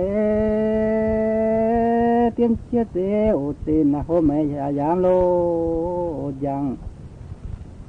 สัตตาสิทินนายามวังเงปะโอเวญนยาอ้อเสียวเงินโอตังวายามเสียนนานเลมาต่อสุยามโลจอยสิมตาในไม้เสียไม่นานสุญเสียนเสโตต่อเลียโลนักต้องเห็นบุญญาให้มันยันนากูเห็นเยใจแห่งตายทับบ่ขันมิวโอตานมือตาในฟังแห่งนันยาทัญญาเยโอเลเจ้าทามโฟนันตุโลเจ้ายามเตมาเฟียมมาโชวันนี้เปาเสียบมาเสียมาช่วยยามโลเสียงเสียเตียวปังฝานาเสียต่อเนี่ยเยเลเสียเสียเพื่อนเตโลปุนนาเลือยินด้วยโอเลียวกินยานะอันจ้าเพียนเย็นให้ท้าจินอ่อนจ้าเพียนเสียเหี่ยวมาสอปังขี้มาเจียวยักเกาใส่เจียวมาใส่อ่อนโลเจเจียวเจียวฝงสับเบื่อสามันจินเนี่ยฟังตุกินโซจาต่อเสียบโซโลหางกูนากินแน่ปวางทุยโซต่อเนี่ยสังเอ้ยมัวเยี่ยมตีฟานรวยอ้อมรวยตัวลินเนอจานาปังเวมาเฝ้าซอยสิเนสังเอ้ยนางไทยที่ปุณตาย ยาแควนเปียมตูนาจาเวจางสองคู่เย็นแย่เต้ยดงนายีแปะเฮยวิธีเงลวงยาญาเวแสงเสียนาแมงยามเนี่ยเป็นเอยเสียกว่าเตเพียนอยู่คนเตกันน้อยป่าเนสัวต่อเลี้ยลุนเนี่ยต่อลุนนาทีเพียนเจ้าเยี่ยเสอตัวเงาตัวยามเนี่ยเธอเสียปัดเตต่อยนาต่อสุยามจอยนานตีแม่ต่อมานานตู้เนี่ยตัวเปียนเกี่ยวเตใบนาตายก็เสียเปียยามสายสัวต่อเดียวลุนเนี่ยต่อนานเราเตเทียนจังปิญญามทิ้งตาปันเนปีตาหน้ามวันเนี่ยเทสุสยามนาจอยเตตังพอวันเวยามมานาข้าตูเนี่ยสิงตรงนานินแฝงเจียวสู่นาเนทิ้งยามวิเปียวสวายันบัวเนี่ยเท้าสังเตแบนาตายยามตายตรงร้อยจาเบยาเตมานีนาทะโลสังร้อยนาจาเบลเยสุยทุยเหียวคงสุเวเปียนแสงขอวิเยวังแลเสยินนาว่างแลเสยนายินยามวิแบจางเลเวเตยามเพียนาตาอีแยสิวทายที่สยามจอยเยปานทิมตาตาเมเตแรงนาตาเตนาที่แย่ปีเนโกงคิงนาทินดัวโลเอแปเดียวเวเอตังทงทินายามผิวแย่ทคอยนาตายยามต้อยเดียงปีเนเพียมเทที่แห่ตัวยามเท้าเนี่ยเทพระโอเอวันนาลางยามเท้าโลจ่าพระเจ้าจูมาเซตุตุตองอยู่บนนั้นเจ้าอย่าเราหนานจุงเซเราตุ้มยังเราหนานจุงเซต้องเหยียดบนนั้นโอยันนั้นมีบัวเสียวหวานตัวเวิน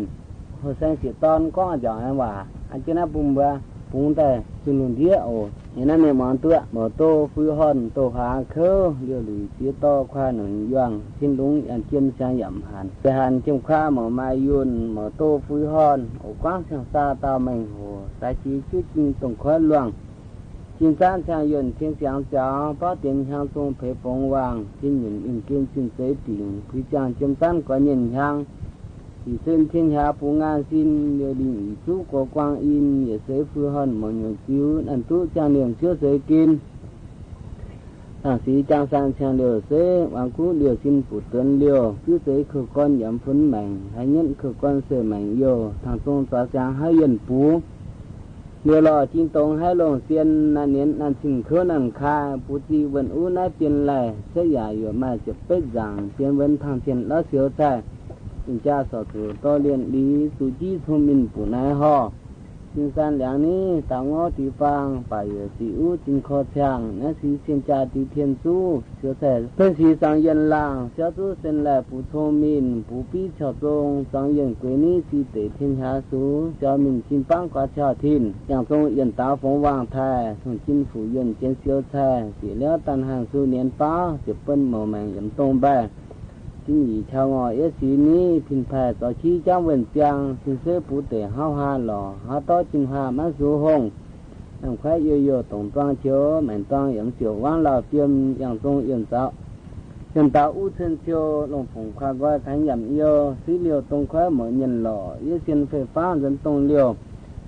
Thà bè phình sang sẵn chiếu cua, phê cua tông yang xứ dễ hang, về nhận sẽ sẵn phiêu tiêm chia, khó xí phong liều nên ta thơ, khớ tông phủ nên xin tông sáng, ý su ý sáng khớ đàn kha. Phụ trì vẫn ưu nái biên lại, phóng lũ lại, ta xin ủ ý qua chín phà, quan đi huế sỏ xin xa chín, thần và ưu tiên tàn lại, nhìn thùng khoa gọi chụp tết sáng, cha hồ qua chiếm bà, người hiến sơ dùn chiếm cha tỉnh, ý chín phê kinh lồng phóng khoa, bùn mệnh sùi há, ý xoán thể buông, nhận thăm con tài tỷ tỷ ra lê ý xin chế lưu sản chớ niên xin, sùi bà qua chín phà thái bể xin, vườn quan to ngái hát thàn chín, tổng quá mà chiếm tăng tán, với về xí thu phóng chiếm nhìn, thiên sáng chỉ xin phê chỉ xin, bà bá thằng sông su hai yin, san tông san si tu hình nhiều, chỉ tiêu bà phu ngõ hình lẻ, phán tài yết doan thể buông miền tham. Tại thuốc viên lò ta trên hoa khai, ý trên hoa hồng, ta xin yêu bán thể sang phong, xin tế yêu trai chứa hỏng yêu, hoa ma hoa sư khơi giảm tiền, chứa giảm khốn, chỉ tiêu hoa ma tờ liền xí mạng, phán tài yêu gì sẽ rằng, phán tài mạng tăng ta xin yêu gì sẽ rằng, con ta chỉ từ xa lê xa lò nỉnh trên khung hang khâu sẽ giảm tham chính nằm tỉnh chê xa thang khâu khúc qua xin hoa mèo léo tư hoang ta nhìn nếu yêu ý xin là hông ngó giải yêu sang xin trang bể in nên vần nên u pan huế cho bố xa sang bố nên lồng ấm chiên xa ấm choang phát địa tổng toang xa mình yang phát phá trình sen hát nọ đá phát địa con hồn hát béo ta phát địa con hồn hết tu lại nhiều bị vùng biên hết tu chả còn bị bán diên khi phát địa ngàn từ tu bóp thì dễ bệnh làm sao tu biên hết tu phồng vàng bởi sen chiếu hết tu nó chia ta giáp trang ta trang sang xếp bởi theo thu men lên lý tu thầy ca sẽ cha chính chi thầy họ cháu phụ hơi thì bên nhà mày cháu có à thứ in phụ pi in phụ thong xin hoa phụ pi quê hoa hồng sang phụ tên su phụ thìn hoa nhiều phụ pi sinh nhiều thìn thà hà phụ pi phụ hà ca ý sẽ yên sông u sẽ hồng phần tông trang sen thong lú liều in hoa in hoa phế sao chẳng thao hoa phế phụ thongชาทินอีนี้ผู้ค้าผ้าขายแล้วเป็นจังต่อสูแลชาทินอีนี้ผู้ค้าเขาขายแล้วเป็นจังเครื่องแลสื่อต่างฟ้ามาเจียมต่างจานไปเกยลองต่อเย็นเฮเจหุ่มป้องกว่าตัวป้าฟูทางเส้นต่อเจี๋ยชิ้นชาช้างจินหาตัวตาตัวก็อยู่พิตันจังอาเซเพื่อแห่งยำสีเพียงเว้นจินก็อยู่เชื้อตันแต่เชื้อเส้นก็อยู่พิตันยำช้างอย่างเป็นห้ายางงูจังเหลียงชาเสียมีเหมียวหลังกายก่อมาหงหล่อนั้นก็กลายเปลี่ยนหูป้องกว่าซอยทิ้งตองต่างกว่าซอยอีกอย่างเพื่อต่างเปรหงเจวินซอยที่เหมือนจินว่าดับต่างซิวเสียมีไฟคันเพื่อต่างข้าก็ต่อหินมาเป็นยังคุเสสายหมิ่งยังสายจีจุจริงเจียมโตเหนื่อยเสียใหญ่หันซิ่งถือเป่าถือลื้อหมิ่งยังเส้นยำตู้ทำจริงจีเอก็คือฝงวางไทยฝงวางเฟชีเฟลายฝงวางเฟชีเชนลีหลูเสียชีทันหางเสียเส้นลายจำเสียเหลือตุนยืนฝงสุดที่ข้าก็เจียวต่อเจียวว่าดับ chưa đã chìm hạ khả khăn tiêu lồng phồng khả qua khăn giảm vô suy liều lâu nhiều sẵn than mày hiếp lình bà bà thì hỏng vô thì phương sẽ sẵn vô phương ta mày toan do khán tin trên vô ta sẽ sẵn giảm mai do yết hay rằng phim thì phương mày toan khơ tiếp phim phê phá giả nàn tổ kinh hàng bên hàng của mình những chứ dẫn ẩn tội chẳng làng vô thì phương ta sẽ vô nhìn lưỡi liều qua qua tiếng chí mình chẳng tan xíu tổng toàn diện hết giả nàn chiều nên họ sáng xin theo lũ sáng tổ lý ban theo xin chú nhận địa phim phong quang hiến giảm tốt thay en hóa bổ phim cha nàn hoa khai giang hồng ấy giờ chín hoa phế tể thùng chín hoa ấy giờ in hoa phế xí thông hình tá tông chi thông yang tông sẽ miền hoa sa chi tan phổ phú cho thay thay thầu quán chiến thiên hoa to两万tháng tiền bà bá xoang chết kinh yo tổng toàn chó thiên tàng chia phép phim thì tu khu vận sang suy á phóng lũ lại tan hiểu ý qua chín phai tan in hết rõ thiên xa chính sen vượng u sam pan lại tiền sùng khả gọi chật bết sáng cha hồ quá chiêm phai con theo ý sến cha lò của thái in lồng hăng ngàn phai phun mình suy hao để choáng thể pu miền tham con tài tiểu phun mình ra lề ý tình chí lưu sản chứa nên sinh có suy á bà quá xin phai thái bể xin nay yo họ sen tiêu tể xin bên chiến yên sông tiêu tể há ý thông tể chiến tao hoàng chim bình sao hồ chê dân yo lì xin tể ý hơi tan nhìn bình sao hồ chê giờ phiêu tiếng của sáng thái阳giờ thán nhìn thì xin ế sáng dân yo lì xin tể ý hơi tan nhìn phố hàng tôn nam khoa cha hòn thì hình liêm lễ sa yang thiên สถานีวิทยุกระจายเสียงแห่งประเทศไทยและเครือข่ายทั่วประเทศเสนอข่าวต้นชั่วโมงรู้เร็วรู้จริง